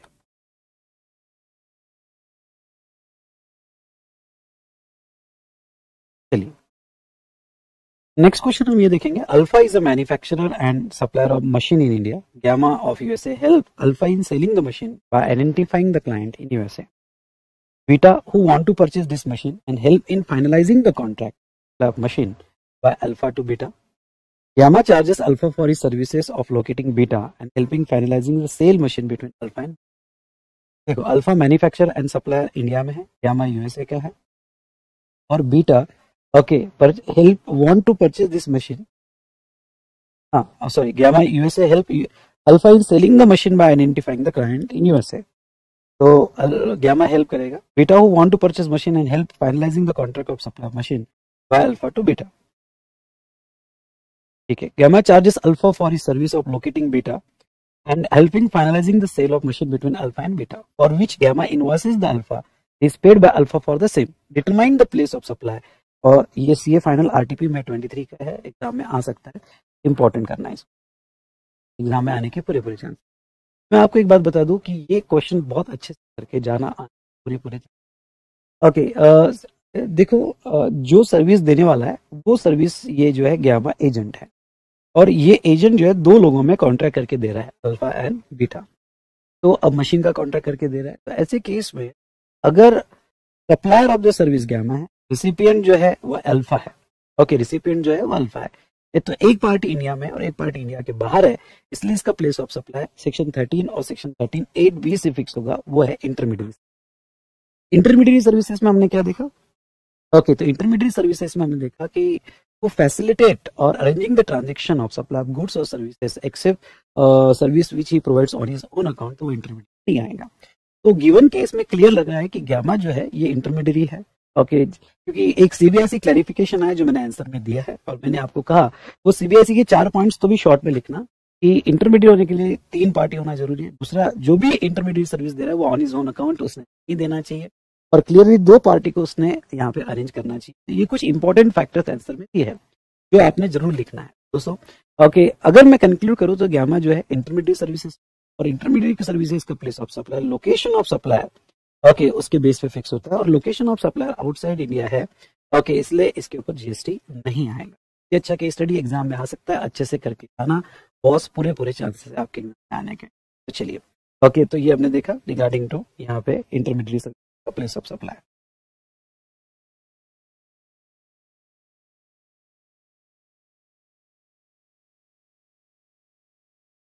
नाउ यहाँ नेक्स्ट क्वेश्चन देखिए, mister Mahendra Goyal an interior decorator provide professional services to mister Harish Jain in relation to two of his immovable property. Interior decorator है, दो इमूवेबल प्रॉपर्टी है। Determine the place of supply in transaction below as the provision of GST law. Location of mister Mahendra Goyal Delhi है, location of Harish Jain वो महाराष्ट्र और New York है, और property New York और Paris में है। तो no doubt property to independent situation है, ठीक है, टू इंडिपेंडेंट सिचुएशन है मतलब क्या, पहली सिचुएशन लिखोगे तो अगर दोनों पार्टीज इंडिया में है तो सेक्शन 12 लग जाएगा, ओके, 12 और 12 यहाँ पे ही लग जाएगा, और एक पार्टी इंडिया में और एक पार्टी इंडिया के बाहर है तो सेक्शन 13(4) लग जाएगा, ओके, 13(4). तो अगर 12(3) के हिसाब से पहला पीओएस मैं फिक्स करूं तो 12(3) के हिसाब से अगर इमूवेबल प्रॉपर्टी से रिलेटेड सर्विस है और इमूवेबल प्रॉपर्टी इंडिया के बाहर है तो लोकेशन ऑफ रेसिपिएंट यानी आपका महाराष्ट्र ये जो है, ओके, आपका प्लेस ऑफ सप्लाई होगा। तो 12(3) वो service provider as well as recipient located in India, the place of supply directly in relation to immovable property including interior decoration होगा, तो लोकेशन ऑफ इमूवेबल प्रॉपर्टी। लेकिन अगर आपकी इमूवेबल प्रॉपर्टी इंडिया के बाहर है तो लोकेशन ऑफ रेसिपिएंट होगा। तो ऐसे सिचुएशन में आपका प्लेस ऑफ सप्लाई महाराष्ट्र माना जाएगा, लोकेशन ऑफ रेसिपिएंट। दूसरा 13(4) के हिसाब से, अगर 13(4) के हिसाब से देखो तो जहां इमूवेबल प्रॉपर्टी लोकेटेड है तो सेकंड केस में आपका पेरिस यानी फ्रांस आपका प्लेस ऑफ सप्लाई माना जाएगा। अच्छा क्वेश्चन था।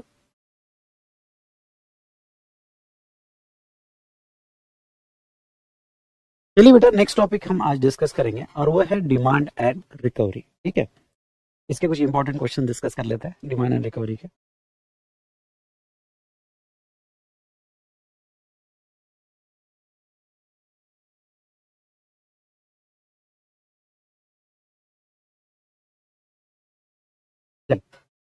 Answer the following question.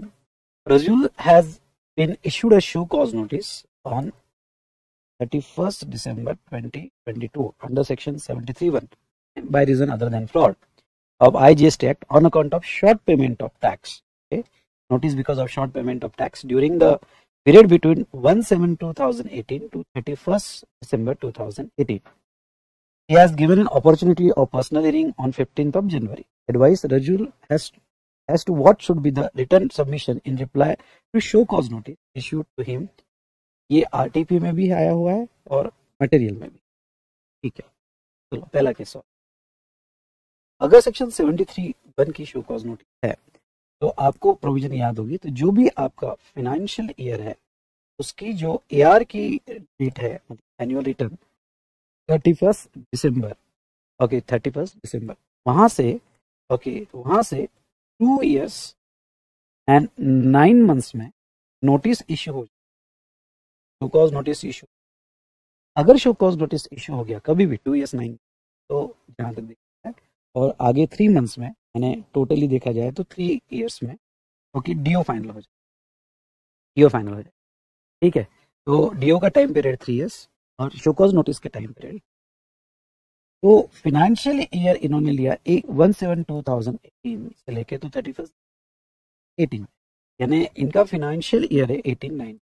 अगर 18-19 फाइनेंशियल ईयर है तो जो एआर की एनुअल रिटर्न की ड्यू डेट आएगी वो 31st दिसंबर यहाँ पे 19 आएगी। तो 31st दिसंबर 19 2 साल 9 महीने में, यानी 20 गया, 21 गया, और यहाँ पे 9 months यानी 22 सितंबर 22 तक शोकॉज नोटिस हो जानी चाहिए। शोकॉज नोटिस दिया गया यहाँ पे दिसंबर 22, अगर शोकॉज नोटिस ही लेट गया डिमांड ऑर्डर फाइनल, ओके, तो आपका सबमिशन क्या होना चाहिए, रिप्लाई क्या होना चाहिए।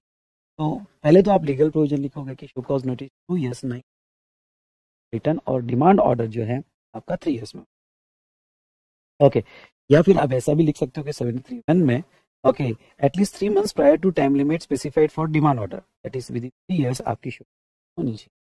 और सेक्शन 44 कहता है कि एनुअल रिटर्न जो है डेट 31st दिसंबर, तो लास्ट आप 2 years 9 months में शोकॉज नोटिस देना चाहिए। अब इतना बड़ा लिखने की कोई जरूरत नहीं, आप 2 लाइन में भी इसको लिख दो तो भी चले, 2 लाइन में मतलब, ओके, एज पर section 73(1), okay, show cause notice should be issued within 2 years and 9 months from the due date of furnishing annual return. ये भूल जाते हैं, फ्रॉम द एनुअल रिटर्न लिखते हैं, नहीं, फ्रॉम एनुअल रिटर्न नहीं, from the due date of furnishing annual return आपका ये आना चाहिए। तो अगर मैं यहाँ पे फर्स्ट के लिए कंक्लूड करूँ तो शो कॉज नोटिस जो का टाइम पीरियड लैप्स हो गया है, तो शो नहीं है, इसलिए since notice has been issued on after 30 September entire proceeding is barred by limitation and not valid. आप ऐसा barred by limitation and not valid, तो ऐसे सिचुएशन में यहाँ आपका सबमिशन होना चाहिए।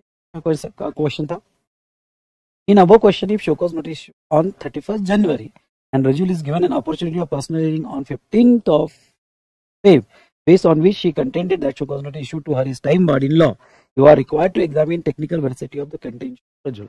अब वो अगर यहाँ पे वो कह रहा है कि टाइम बार्ड है, तो नो बेटा, यहाँ पे ये टाइम बार्ड नहीं है, इस सितंबर के पहले है, अपॉर्चुनिटी थर्ड भी आ गई तो शो वैलिड शो कॉज। तो आपका आंसर सेकंड केस में यही आएगा, ये नॉट टाइम बार्ड होगा और वैलिड शो कॉज केस रहेगी। अच्छा क्वेश्चन था, चलिए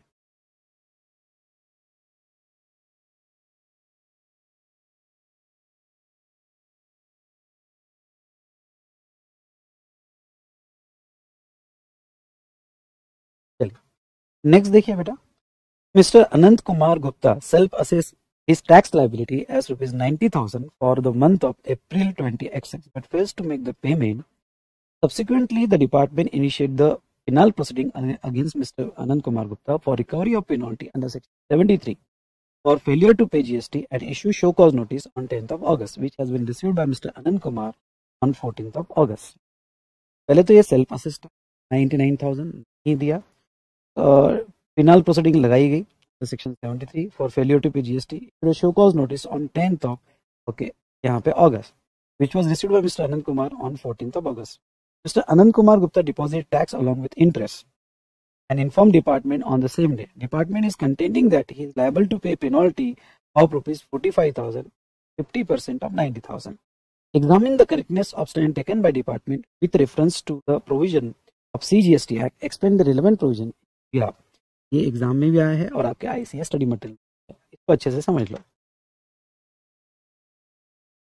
देखिए, अगर आप किसी मंथ का जो टैक्स है, वो टैक्स समझ लो मंथ है अप्रैल, और अप्रैल की ड्यू डेट आपकी है 20th में, ड्यू डेट ऑफ रिटर्न, और आप ड्यू डेट तक, अगर आप ड्यू डेट तक पेमेंट नहीं करते हो, आई रिपीट, आप ड्यू डेट तक पेमेंट नहीं करते हो, और ये जो पेमेंट जो है सेल्फ असेस, स्पेशली सेल्फ जो आपने खुद असेस की, और वो आप सेल्फ असेस नहीं करते हो, पे नहीं करते हो विद इन 30 डेज, 30 दिन से 30 दिन में पे नहीं करते हो, तो आपके ऊपर पेनल्टी लगेगी, आपके ऊपर पेनल्टी लगेगी। लेकिन इसमें एक सीबीआईसी क्लैरिफिकेशन, ध्यान से सुनो, सीबीआईसी क्लैरिफिकेशन ये कहता है कि चलो 30 डेज भी हो जाए, आगे भी अगर आप पे कर देते हो, कभी भी पे कर देते हो, ओके, और तब तक शो कॉज नोटिस नहीं आई, okay, no show cause notice, आपको शो कॉज नोटिस नहीं आई है और बाद में भी पे कर रहे हो, तो अभी ओनली आपको इंटरेस्ट लगेगा, ओनली इंटरेस्ट लगेगा, आपको पेनल्टी नहीं लगेगी, ओनली इंटरेस्ट लगेगी, इवन दो 30 डेज हो जाते हैं,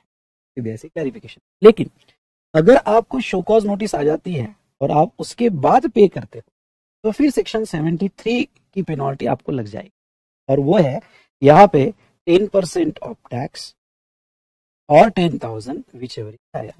तो ये केस में अगर आप गिवन केस देखते हो तो उसके ऊपर शो कॉज नोटिस आ चुकी थी।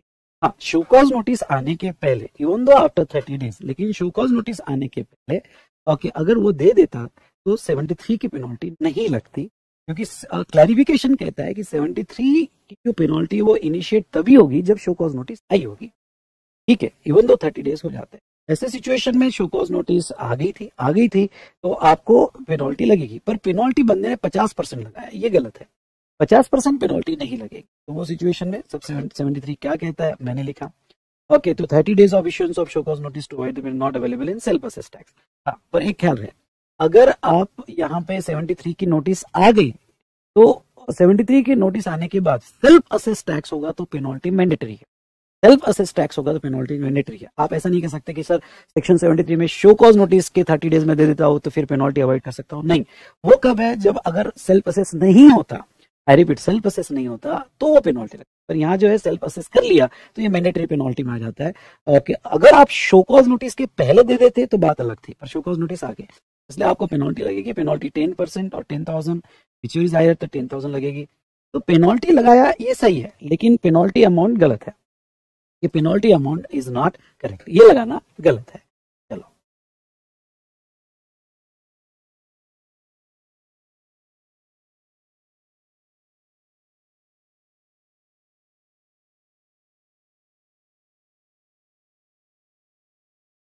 Discuss briefly procedure for issue of adjudication order under section 74(9) and 11 and time limit for passing adjudication order under section 74(10).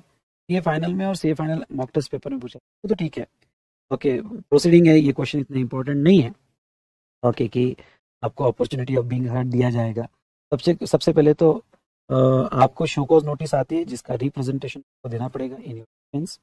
74(9) में प्रॉपर ऑफिसर आपका रिप्रेजेंटेशन कंसिडर करेगा, ओके, और पास ऑर्डर करेगा may be tax interest minority वाला। 74(11) में क्योंकि fraud का case है, सेक्शन 74 है, तो पेनल्टी अगर आपने 30 डेज में पे कर दिया ऑर्डर के तो आपको पेनल्टी लगेगी। और 74(10) जो है ये 5 साल के अंदर ओके आपको ऑर्डर दिया जाएगा डेट ऑफ फर्निशिंग। ओके, तो ये कुछ पॉइंट्स आपको देख लेने हैं, ठीक है। इस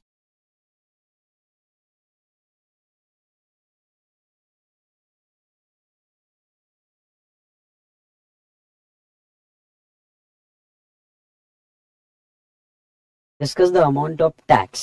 Okay, next question देखिए, discuss the amount of tax and penalty paid if any following independent case where show cause notice, यहाँ पे SCN show cause notice are issued under section 74 of the CGST Act। ठीक है, सबसे पहले तो आपको ये ध्यान रखना है कि यहाँ जो शो कॉज नोटिस है वो सेक्शन 74 की शो कॉज नोटिस, और इसमें पहला date on which credit was taken wrongly, 31 जनवरी को क्रेडिट रॉन्गली लिया, अमाउंट ऑफ ITC 200 लाख था, और प्रेजेंट स्टेटस क्या है, adjudication order pass on 26 July 20ZZ demanding the entire amount of credit with interest and imposing amount equals to credit as penalty.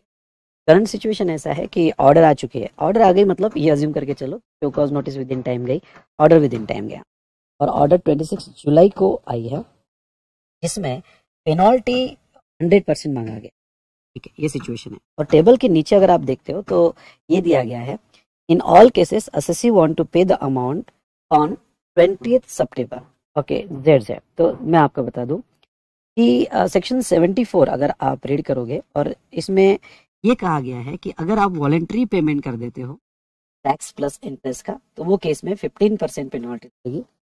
Show cause notice के 30 days में दे देते हो तो वो केस में 25% पेनल्टी लगेगी, और अगर आपको डिमांड ऑर्डर आ जाती हो, डिमांड ऑर्डर के 30 डेज में दे देते हो तो वो केस में 50% पेनल्टी लगेगी। पर डिमांड ऑर्डर जिस दिन आया वहां से 30 डेज में अगर आप नहीं देते हो, एक मिनट बेटा, वहां से 30 डेज में अगर आप पेमेंट नहीं करते हो तो वो सिचुएशन में आपको 100% पेनल्टी लगाई जाएगी, 100% पेनल्टी लगाई जाएगी।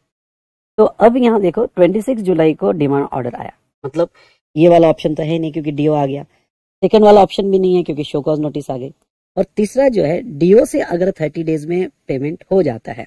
अब डीओ कब ओके डीओ आया है 26 जुलाई को, वहां से 30 डेज मतलब अगस्त में यानी 25 अगस्त तक पेमेंट हो जाता है तो 50% का बेनिफिट ले सकता है। तो ये सिचुएशन में बेटा यहाँ पे अगर मैं कहूँ तो 50% का बेनिफिट भी नहीं मिलेगा, ओके, यानी आपको पेनल्टी 100% ही लगेगी, यानी what ever the action taken by the department is correct in law, यानी यहाँ जो एक्शन है वो करेक्ट रहेगी बाय द डिपार्टमेंट। तो ऐसे सिचुएशन में जस्ट अ मिनट बेटा, कैमरे में मैं नहीं भी दिख रहा होगा तो भी आप स्क्रीन पे ध्यान रखें क्योंकि कैमरे में कुछ दिक्कत आ रही है, आप स्क्रीन पे ध्यान रखें। तो ऐसे सिचुएशन में बेटा जहां तक मैं आपको बता दूं तो यहाँ 100% पेनल्टी लगाई जाएगी और एक्शन जो डिपार्टमेंट ने लिया वो एज पर लॉ माना जाएगा। तो ये देख केस में देखो आफ्टर 30 डेज है, इसलिए पेनल्टी आपको जितना टैक्स आपने इवेड किया है, जितना टैक्स आपने इवेड किया उतना आपको 100% पेनल्टी लगाया जाएगा, ओके 100% पेनल्टी आपको लगाया जाएगा। डन, चलिए, तो ये था regarding to first case. Second 30 जून 20XX 250 लाख का आपका यहाँ पे ITC रॉन्गली लिया गया। सेकंड केस में एडजुडिकेशन ऑर्डर 26 अगस्त को आ गई demanding the entire amount of credit in respect of imposing the amount. तो यहाँ 30 डेज में आ गया क्योंकि अगर आप कैलकुलेट करते हो 20 सितंबर से तो सॉरी ऑर्डर 26 अगस्त को आया और वहां से 30 डेज लेते हो तो यस ये विद इन 30 डेज आपका पेमेंट है, विद इन 30 डेज पेमेंट है, तो आपको 50% वाला ऑप्शन मिल जाएगा। और 50% वाले ऑप्शन में जहां तक देखा जाए विद इन 30 डेज है तो आपको पेनल्टी 125 लाख रुपीज ही लगेगा। नेक्स्ट यहाँ पे थर्ड सिचुएशन देखते हैं। 30 अक्टूबर 120 लाख रॉन्गली अवेयर है क्रेडिट, शो कॉज नोटिस, यहाँ सिर्फ नोटिस आई है, ये टोटली डिफरेंट सिचुएशन है। यहाँ सिर्फ नोटिस आई है 5 सितंबर को, और हमने लॉ क्या पढ़ा था, अगर शो कॉज नोटिस के 30 डेज में देते हो तो 25% लग जाएगा। तो नोटिस आई 5 सितंबर को, और वहां से अगर हम डेट ऑफ पेमेंट को कंसिडर करें तो विद इन 30 डेज है, विद इन 30 डेज है, तो वो सिचुएशन में 25% ही पेनल्टी लगेगा। यानी अगर आप आंसर देखते हो तो यहाँ 30 लाख का ही पेनल्टी लगाया जाएगा। और लास्ट 30 जनवरी 20 YY ओके जो है 50 लाख का रॉन्गली अवेल होगा। Statement of managing director has been recorded on 6 September wherein he has admitted non receipt of imports and ITC। अब ध्यान सुनिएगा, यहाँ पे अगर स्टेटमेंट में देखो तो ये क्लैरिटी नहीं है कि शो कॉज नोटिस गई है या नहीं है, जस्ट स्टेटमेंट लिया है। तो यहाँ 2 एजम्पशन पे सॉल्व किया गया है। Assume that payment is made with in 30 days of issue of show cause notice. अगर शो कॉज नोटिस चली गई होगी तो उसकी पेनल्टी 25% होगी, और अल्टरनेट अगर शो कॉज नोटिस नहीं गई होगी तो वॉलंटरी पेमेंट होगा, और वॉलंटरी पेमेंट होगा तो 15% में। तो वो क्लैरिटी नहीं है लास्ट केस में कि शो कॉज नोटिस गई या नहीं है। तो इंस्टीट्यूट ने यहाँ पे 2 ऑप्शंस लिए हैं, और ये एक ही ऑप्शन लिया है कि अगर हम ये माने कि शो कॉज नोटिस नहीं गई है तो वो केस में वॉलंटरी पेमेंट माना जाएगा और 15% होगा। और अगर ये मान ले कि शो कॉज नोटिस गई है क्योंकि क्लैरिटी नहीं मिल रही कि स्टेटमेंट क्या है, ओके, तो ऐसे केस में 25% पेनल्टी लगेगी। क्वेश्चन अच्छा था, ओके। यस, यहाँ हमारा ये क्वेश्चन खत्म होता है।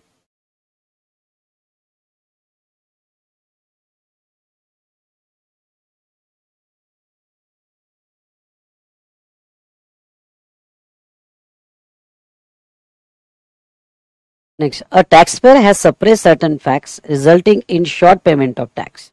ठीक है, तो taxpayer has suppressed certain facts जिसकी वजह से short payment हुआ है। The mistake is pointed out by department, but no show cause notice has been issued। Department को मिस्टेक पता चली पर उसकी कोई show cause notice इशू नहीं हुई है।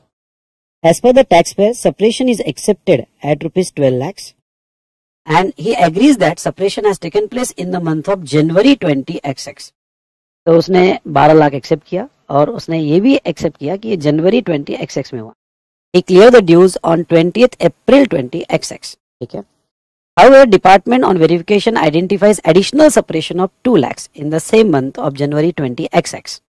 ठीक है, एडिशनल सेपरेशन पता चला और जनवरी 20XX में show cause notice issued and the tax payer represent before proper officer which result into adverse order against the tax payer. Adverse order आई, इसका मतलब शो कॉज नोटिस भी हुई और ये 2 लाख का पेमेंट भी आया। The order is pass on 25th May and the taxpayer complies with the adverse adjudication on 26th June। Determine tax, interest and penalty payable at each stage। ये final में question बहुत अच्छा पूछा गया था। क्वेश्चन को आप एक पॉज करके एक बार रीड जरूर करो और हर इवेंट को आइडेंटिफाई करो। ओके, यस, पॉज करके रीड करो और हर इवेंट को आइडेंटिफाई करो।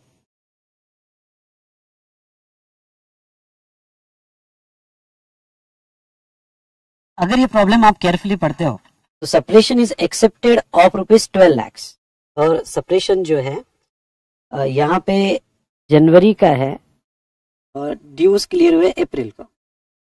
सबसे पहले तो यहाँ जो प्रॉब्लम सॉल्व किया 2 एजम्पशंस लेके सॉल्व किया है, और आप एग्जाम में एक कोई एजम्पशंस लेके सॉल्व कर सकते हो। अगर सेपरेशन है और वो एक्सेप्ट किया गया है तो ये केस सेक्शन 74 का है। ओके, ये केस जो है वो सेक्शन 74 का है, ये सेपरेशन भी है और वो एक्सेप्ट भी किया गया है।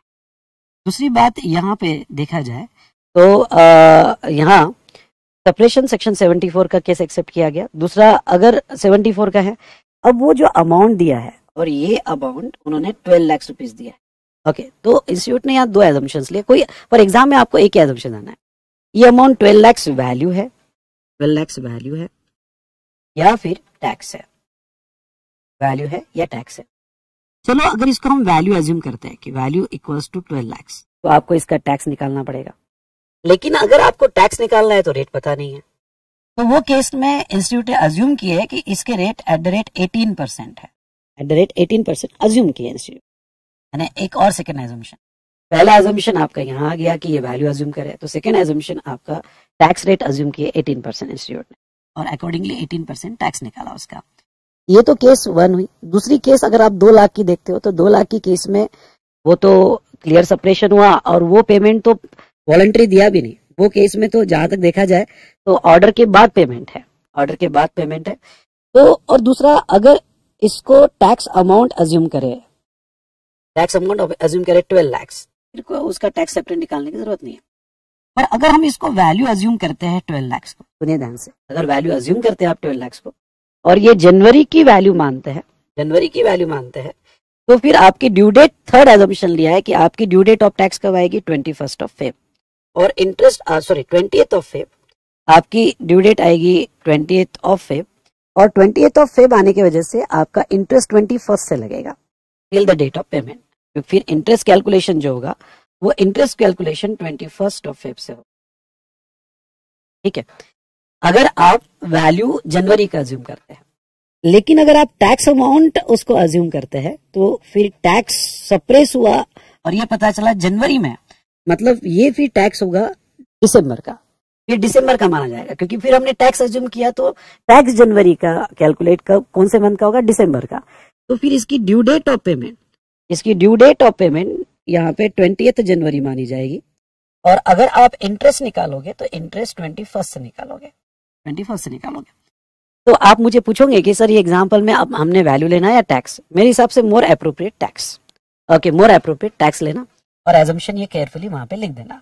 पर इंस्टीट्यूट ने दोनों अल्टरनेट अप्रोच से यहाँ पे सॉल्व किया है।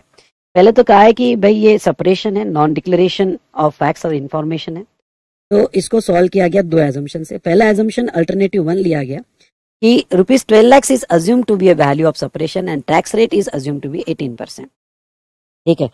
12 लाख जो है ये सेपरेशन माना जा रहा है और टैक्स रेट 18% एजम्पशन हो रहा है, और इसको वैल्यू माना जा रहा है, वैल्यू माना जा रहा है। तो ये केस में हमने 12 लाख तो नोटिस आई नहीं थी, वॉलंटरी पेमेंट कर दिया, इसलिए पेनल्टी हमारी 15% लगेगी, तो वैल्यू 12 लाख, टैक्स 2,16,000। तो यहाँ पे इंटरेस्ट क्या लगेगा, तो इंटरेस्ट 21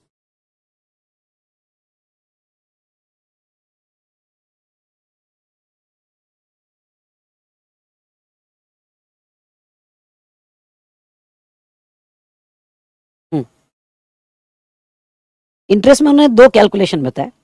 अगर ये टैक्स जनवरी का माना जाए तो फिर 21 जनवरी से, अगर ये वैल्यू ओके, एक मिनट, वो इंटरेस्ट के बारे में भी उन्होंने 2 ऑप्शन लिए हैं। अगर हम ये वैल्यू दिसंबर की मानते हैं, क्योंकि क्लैरिटी नहीं है कि वैल्यू कब की है, और ये दिसंबर की वैल्यू मानते हैं तो इंटरेस्ट 21 जनवरी से होगा, और अगर ये वैल्यू हम यहाँ पे जनवरी की मानते हैं तो 21 फेब से होगा। दोनों अल्टरेशन दिए, दोनों यहाँ पे इन्होंने ऑप्शन में सॉल्व करके दिया है। पर एग्जाम में आपने कोई भी एक ऑप्शन लेना और अकॉर्डिंगली इंटरेस्ट कैलकुलेट करना, साथ साथ में ओके पेनल्टी तो 15% रहेगी। जहां तक 2 लाख का अमाउंट है, तो 2 लाख के अमाउंट के केस में ये पेमेंट ऑर्डर के बाद है और 30 डेज के बाद है, आफ्टर 30 डेज है, और ये ऑर्डर के बाद है, तो ये सिचुएशन में टैक्स 18% का लगेगा। इंटरेस्ट यहाँ पे अगेन 2 एजम्पशन पे है, जनवरी का माने तो और फरवरी का माने तो, पर आपने कोई एक एजम्पशन लेके चलना और पेनल्टी आपको 100% लगाया जाएगा। नाउ नेक्स्ट अल्टरनेटिव 2 जो यहाँ पे लिया गया है, वो अल्टरनेटिव 2 जो है 12 लाख, अगर हम टैक्स अमाउंट अज्यूम करें तो फिर आपको टैक्स 12 लाख अगर अज्यूम करते हो तो इंटरेस्ट 21 जनवरी से या 21 फरवरी के अकॉर्डिंगली आप कैलकुलेट करोगे। आपको एग्जाम में दोनों नहीं लेना है, एक एजम्पशन लिखना है कि we assume that value of January to Feb से लो, we assume that value of January तो आप जनवरी से लो, और पेनल्टी आपको 15%, और 2 लाख का जो अमाउंट है वो अगर टैक्स अज्यूम करे तो इंटरेस्ट 2 ऑप्शन में और पेनल्टी वहां 100% लग जाएगी। ये केयरफुली पढ़ो, पर इंस्टीट्यूट ने अलग अलग ऑप्शन में सॉल्व करके दिया, आपको इतने अलग ऑप्शन में नहीं लेना है। डन, चलिए ओके।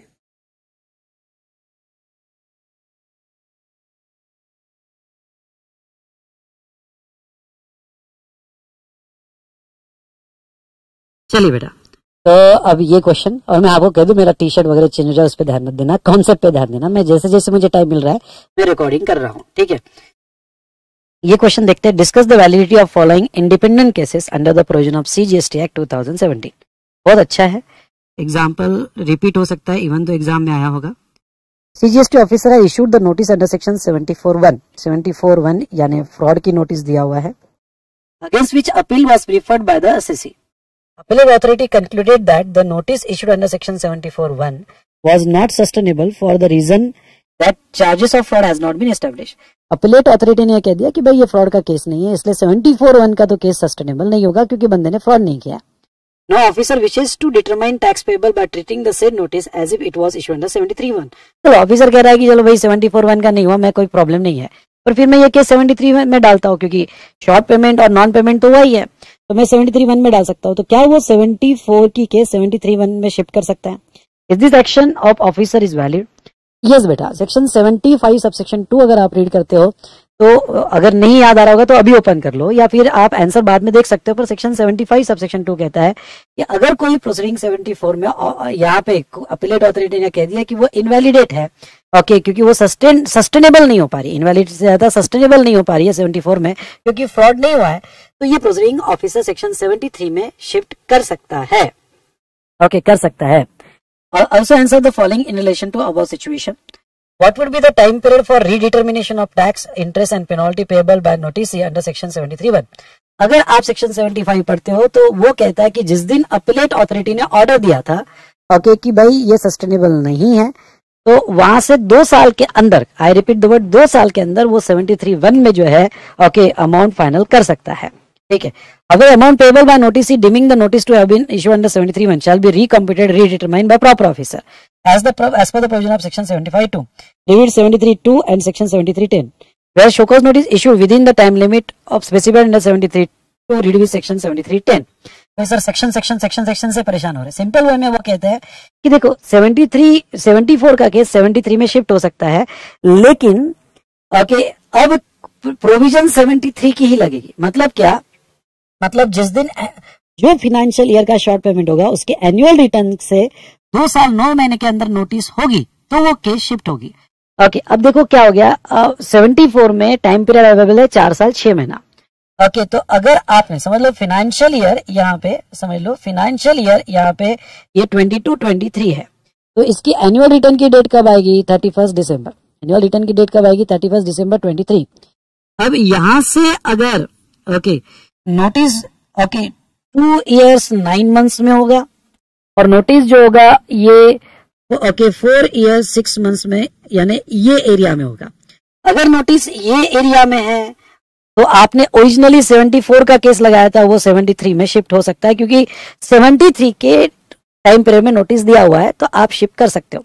लेकिन नोटिस अगर ये एरिया में है, मतलब ओके आपने 74 का केस लगाते टाइम नोटिस 2 साल 9 महीने के बाद दिया हुआ है, क्योंकि आपको लगा कि 4 साल का टाइम है, 4 साल 6 महीने का टाइम है, तो आपने नोटिस बाद में दिया होगा और वो नोटिस 74 में सस्टेनेबल नहीं हुई, तो आप 73 में केस शिफ्ट नहीं कर सकते क्योंकि 73 का टाइम लिमिट निकल चुका है. ओके, तो वही कहा है कि अब अगर show cause notice after time limit होगा तो फिर सस्टेन नहीं होगा. तो अगर आप ये देखते हो तो सेक्शन 75 ये क्लियरली कहता है कि 74 का अगर नोटिस सस्टेनेबल नहीं हुआ तो 73(1) में ऑफिसर एक्शन ले सकता है. इसलिए सेक्शन 75(3) में ओके जिस दिन अपीलेट अथॉरिटी का ऑर्डर था वहां से 2 साल के अंदर वो उसका इंटरेस्ट पेनल्टी 73 में फिक्स करेगा. सीबीआईसी का क्लियर क्लैरिफिकेशन है कि अगर ओरिजिनल नोटिस 2 years 9 months में होगी तो ही केस 73 में यहाँ पे शिफ्ट होगी, अदरवाइज वो टाइम बार्ड हो जाएगी. और 74 का केस यहाँ पे ओके अगर नोटिस बियॉन्ड 2 years 9 months होगी from the date of annual return तो फिर 74 का केस 73(1) में ओके ड्रॉप हो जाएगा, फिर वो कंटिन्यू नहीं हो पाएगा. चलिए ठीक है. Next, CGST officer issued adjudication order which did not specify the amount of interest on tax short paid by the registered person. So the assessee contended that interest cannot be demanded as the said order is silent on the same. Is this contention of assessee is correct? तो मैं आपका होगा नहीं. Even though order में interest नहीं लिखा होगा, लेकिन सेक्शन 75 बहुत क्लियरली कहता है कि इंटरेस्ट नहीं भी दिया होगा तो हमें मैंडेटरी पे करना है. इसलिए ये जो है ये इनकरेक्ट कंटेंशन है. 75 क्लियर कहता है कि interest is mandatorily payable even though not mention in order.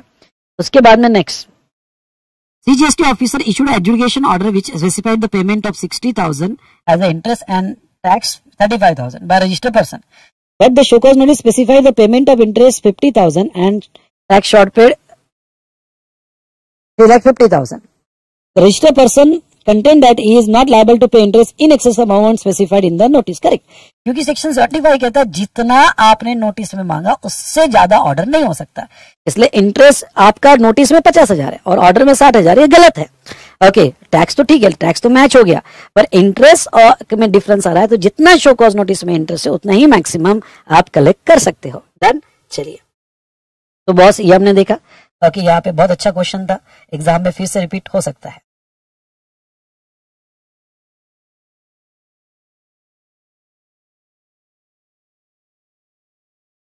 ये क्वेश्चन देखो, Subhrati Enterprises collected GST on the goods supplied by it from its customer on the belief that said supply is taxable. भाई पैसा ले लिया ये समझ के कि टैक्सेबल है। However, later it discovered that goods supplied by it are exempt from GST. बाद में पता लगा कि exempt है। Accountant of Subhrati Enterprises advised it that the amount mistakenly collected by Subhrati Enterprises representing as a tax was not required to be deposited with the government. Subhrati Enterprises has approached you for seeking the advice on the same. You are required to advise it elaborating the relevant provision. Okay. भाई साहब, section 76 clear कहता है, section 76 कहता है कि जो आपने collect करना चाहिए था और आपने वो कलेक्ट एक्सेस कलेक्ट कर लिया, जो आपने कलेक्ट नहीं करना चाहिए था, ओके, आपने एक्सेस कलेक्ट कर लिया, तो सेक्शन 76 के हिसाब से आपको इमीडिएटली वो अमाउंट जो भी है गवर्नमेंट को डिपॉजिट करना पड़ेगा, फिर आपका प्रोडक्ट टैक्सेबल हो या ना हो। आपने अगर डिपॉजिट नहीं किया तो गवर्नमेंट आपको शो कॉज नोटिस इशू करेगी। ओके, भाई आपने वो टैक्स क्यों नहीं पे करना चाहिए। After considering the representation, if any, made by person to whom show cause notice issued, proper officer determine the amount, आपका इंटरेस्ट लगाया जाएगा from the date of collection till the date of repayment, और 1 साल के अंदर आपके against में वो ऑर्डर आएगा अगर आप एक्सेस कलेक्शन करते हो। ठीक है, चलो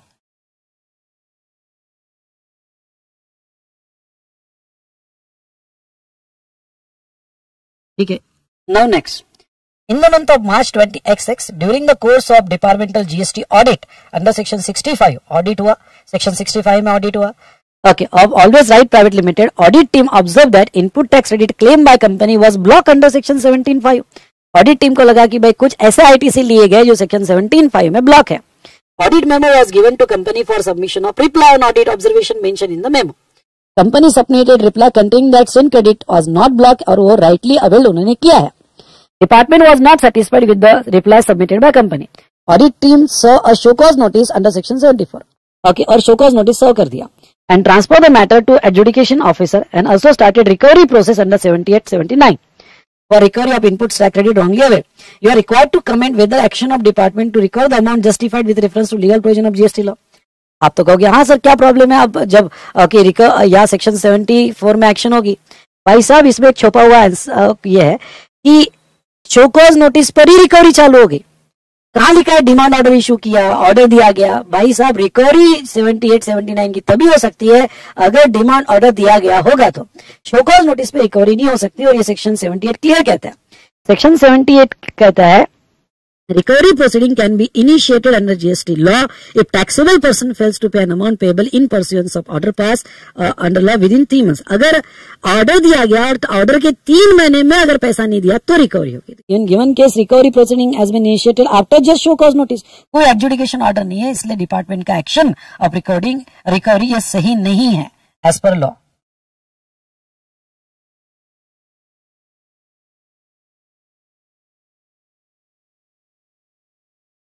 Next, देखिए, Mr. Aryant is engaged in supply of taxable goods and is registered in the state of Orissa.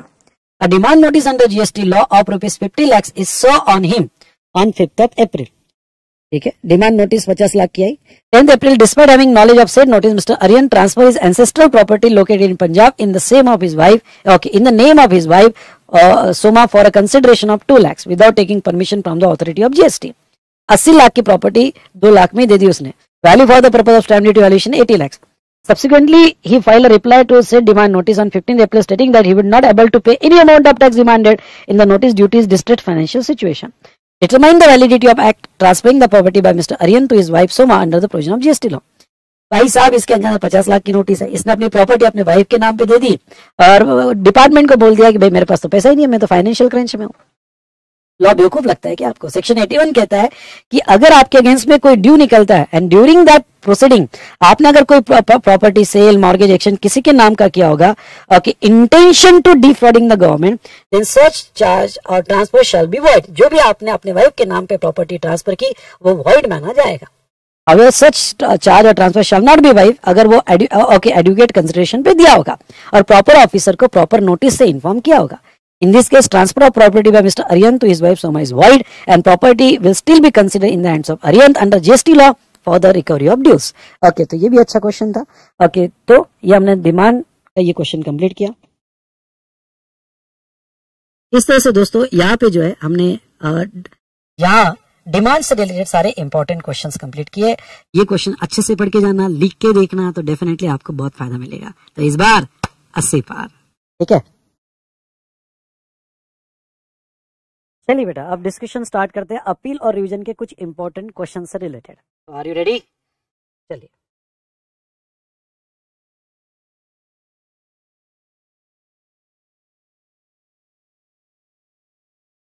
चलिए। On scrutiny of return filed by Chandan and company, department found some discrepancies in ITC claim by company and consequently department audit was conducted under section 65। Departmental audit हुआ, उनको डर था कि कुछ ITC गलत लिए गए।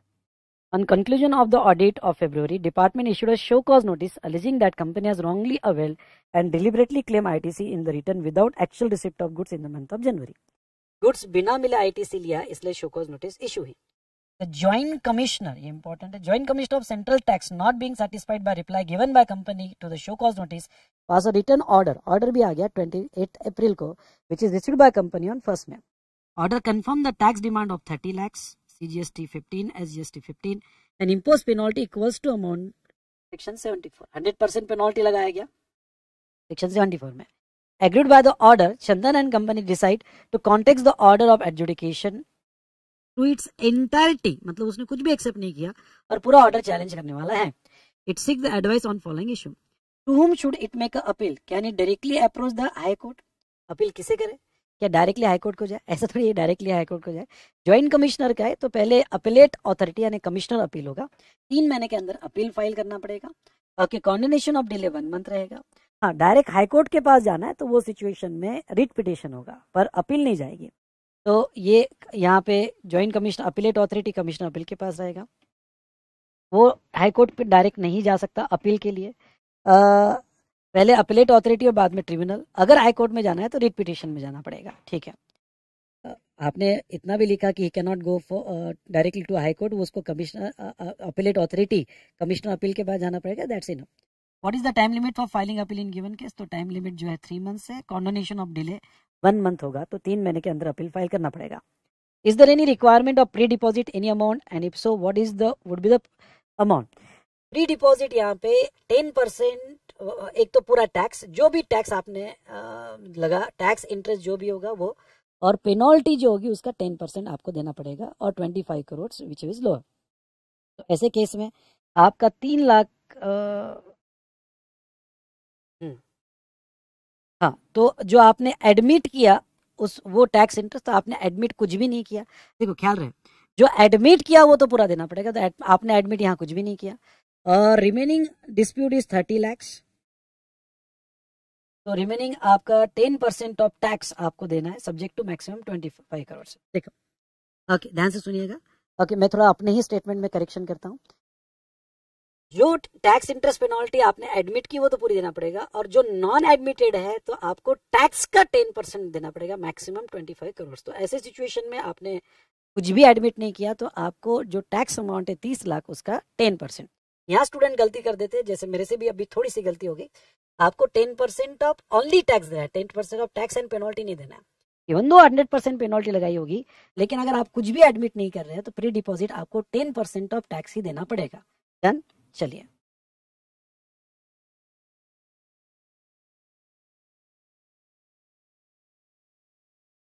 चलिए, और एक सिमिलर केस स्टडी, ऊपर जैसी केस स्टडी हमने देखा वैसी ये केस स्टडी हम देखने वाले हैं, पर थोड़ा सा चेंज है।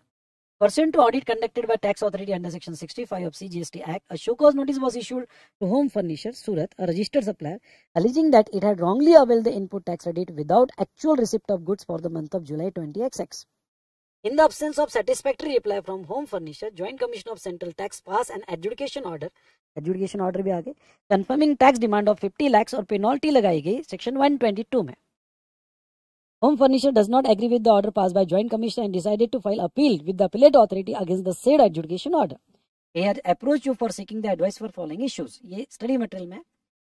Can home furnisher file appeal to appellate authority against the adjudication order passed by joint commissioner? Yes, वो appellate authority के पास appeal file कर सकता है. 3 महीने में file करना पड़ेगा from the date of order, from the date of receipt of order, from the date of receipt of order, और 1 महीना condonation of delay है. उसके बाद में does home furnisher need to approach both central and state appellate authority for exercising his rights of appeal? नहीं. Okay, यहाँ पे ख्याल रहे, पहला एडजुडिकेशन स्टेट डिपार्टमेंट भी कर सकता है या सेंट्रल भी कर सकता है, वो क्रॉस पावर है. अगर स्टेट ने किया तो पूरा स्टेट करेगा, सेंट्रल ने किया तो पूरा स्टेट करेगा एडजुडिकेशन. पर अगर सेंट्रल ने कर लिया होगा, सेंट्रल ज्वाइंट कमिश्नर ने कर लिया होगा, तो इसके आगे आपको सेंट्रल अपीलेट अथॉरिटी के पास ही जाना पड़ेगा, और स्टेट ने किया होगा तो स्टेट अपीलेट अथॉरिटी के पास जाना पड़ेगा. तो ऐसे केस में इसका आंसर ये होगा कि क्रॉस एम्पावरमेंट है. इनिशियल स्टेज पे जब शो कॉज नोटिस और डिमांड ऑर्डर दिया तो वो स्टेट गवर्नमेंट या सेंट्रल गवर्नमेंट के कोई भी ऑफिसर कर सकते हैं. But if proper officer has passed the order under CGST, SGST, UTGST, appeal, review, revision, rectification against said order will be live with proper officer of that respective act only. अगर CGST के act ने order दी होगी तो फिर appeal CGST appellate authority के पास जाएगी. SGST के officer ने दिया होगा तो अपीलेट अथॉरिटी SGST का ही होगा. इसलिए अगर यहाँ सेंट्रल ज्वाइंट कमिश्नर है तो अपीलेट अथॉरिटी भी सेंट्रल होगी. इंपॉर्टेंट पॉइंट है, अच्छा पॉइंट है. Home furnishers is of view that there is no requirement of paying pre-deposit of any kind before appeal with appellate authority. नहीं भाई, डिपॉजिट तो देना पड़ेगा. ओके, अगर ऑर्डर एंटाइटी में चैलेंज हो रही है तो जितना अमाउंट ऑफ टैक्स आपने एग्री किया उसका 10%. पहले तो आपने जितना आपने एक्सेप्ट किया वो तो नहीं देना पड़ेगा. ओके, क्योंकि आप एक्सेप्ट यहाँ कुछ भी नहीं कर रहे हो, पर जितना आप एक्सेप्ट नहीं कर रहे क्योंकि पूरी ऑर्डर चैलेंज कर रहे हो तो टैक्स का 10% आपको देना पड़ेगा. और टैक्स का 10% जो है यहाँ पे 5 लाख रुपीज आपको यहाँ पे करना पड़ेगा, क्योंकि आप कुछ भी यहाँ एडमिट नहीं कर रहे हो. चलो next.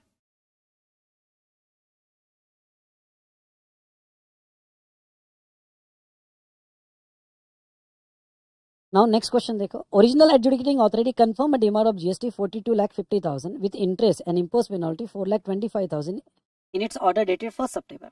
Assessee filed an appeal before appellate authority challenging the demand as well as penalty.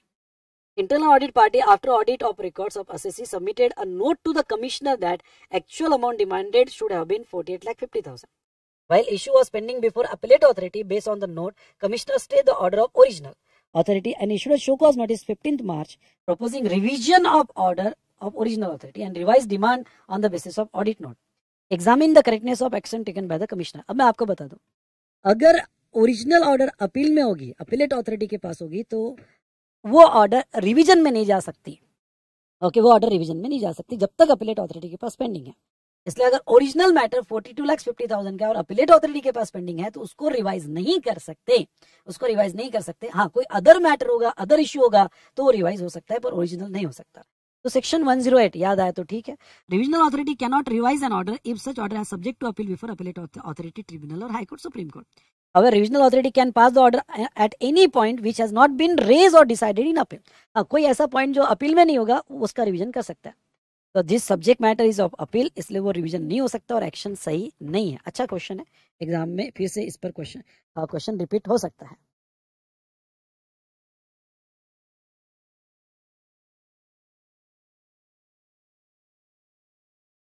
ठीक है. With reference to provision of section 121 of CGST Act, specify the order against which no appeal can be filed. Important है, तड़प रहा है exam में आने के लिए. What are the non-appealable decisions and order? State the nature of order against which no appeal can be filed. Enumerate any 4 order against which appeal cannot be filed under the CGST Act. 4 ऐसी order है जिसकी appeal file ही नहीं हो सकती है. Order of commissioner और authority empower direct transfer of proceeding from one officer to another officer. अगर कोई प्रोसीडिंग एक ऑफिसर से दूसरे ऑफिसर के पास शिफ्ट कर दिया तो उसका अपील नहीं फाइल हो सकता. ऐसे कैसे, मेरे ऑफिसर के साथ जम रही थी, ऐसे कैसे फाइल कर रहे हो. दूसरा, order pertaining to the seizure और retention of books of account, register and other documents. Order of sanctioning prosecution under CGST act and order pass under section 80. मतलब ओके, इंस्टॉलमेंट की अगर ऑर्डर होगी सेक्शन 80 में तो ये 4 ऑर्डर जो है यहाँ पे अपील में नहीं जा सकती. इंपॉर्टेंट है, बहुत सी बार रिपीट हुआ ये question.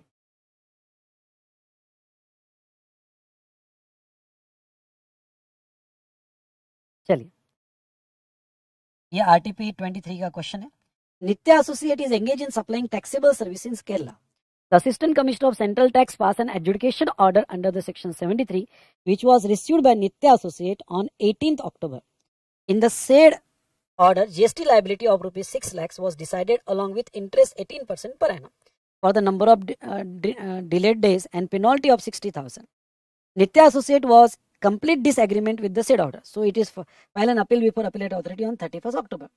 Determine the amount of pre-deposit made by Nitya Associate for filing the appeal. Completely disagreement है, इसलिए उसने एग्री कुछ भी नहीं किया. तो ओके, वो तो सवाल ही नहीं आता. 10% ऑफ टैक्स यानी 6 लाख का 10% उसको यहाँ पे देना पड़ेगा.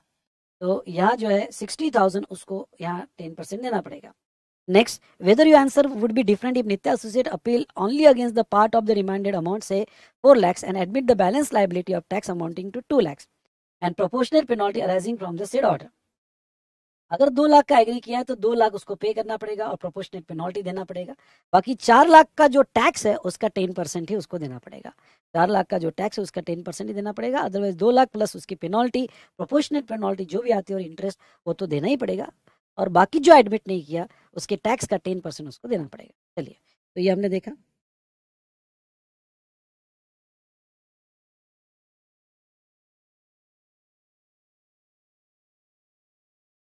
नेक्स्ट देखो, Anirudh Limited is registered in Telangana and paid IGST on a transaction considering the same to be interstate supply on the basis that customer is situated in Delhi. However, GST authority has raised a dispute and has issued a show cause notice since the service are rendered within Telangana, it is an intrastate supply liable to CGST or SGST. Matter सिर्फ ये था कि CGST SGST के बजाय IGST दे दिया.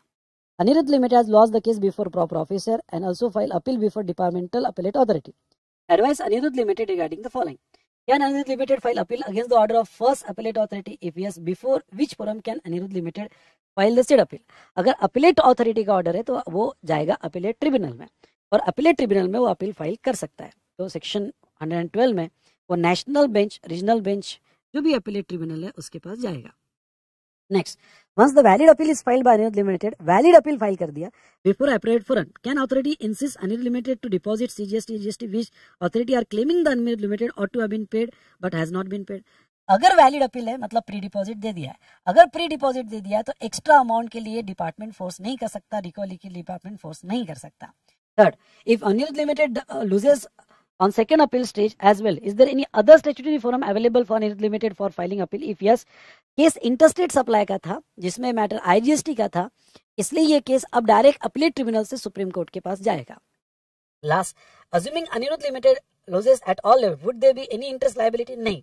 अगर आपको section 77 याद है और आपने रॉन्गली पे किया होगा डिफरेंट हेड में, तो वहां इंटरेस्ट देने की आपको कोई जरूरत नहीं होगी. अच्छा क्वेश्चन पूछा गया था एग्जाम में. ओके, सारे एस्पेक्ट इसमें कवर किए थे. ये भी एक अच्छा क्वेश्चन था.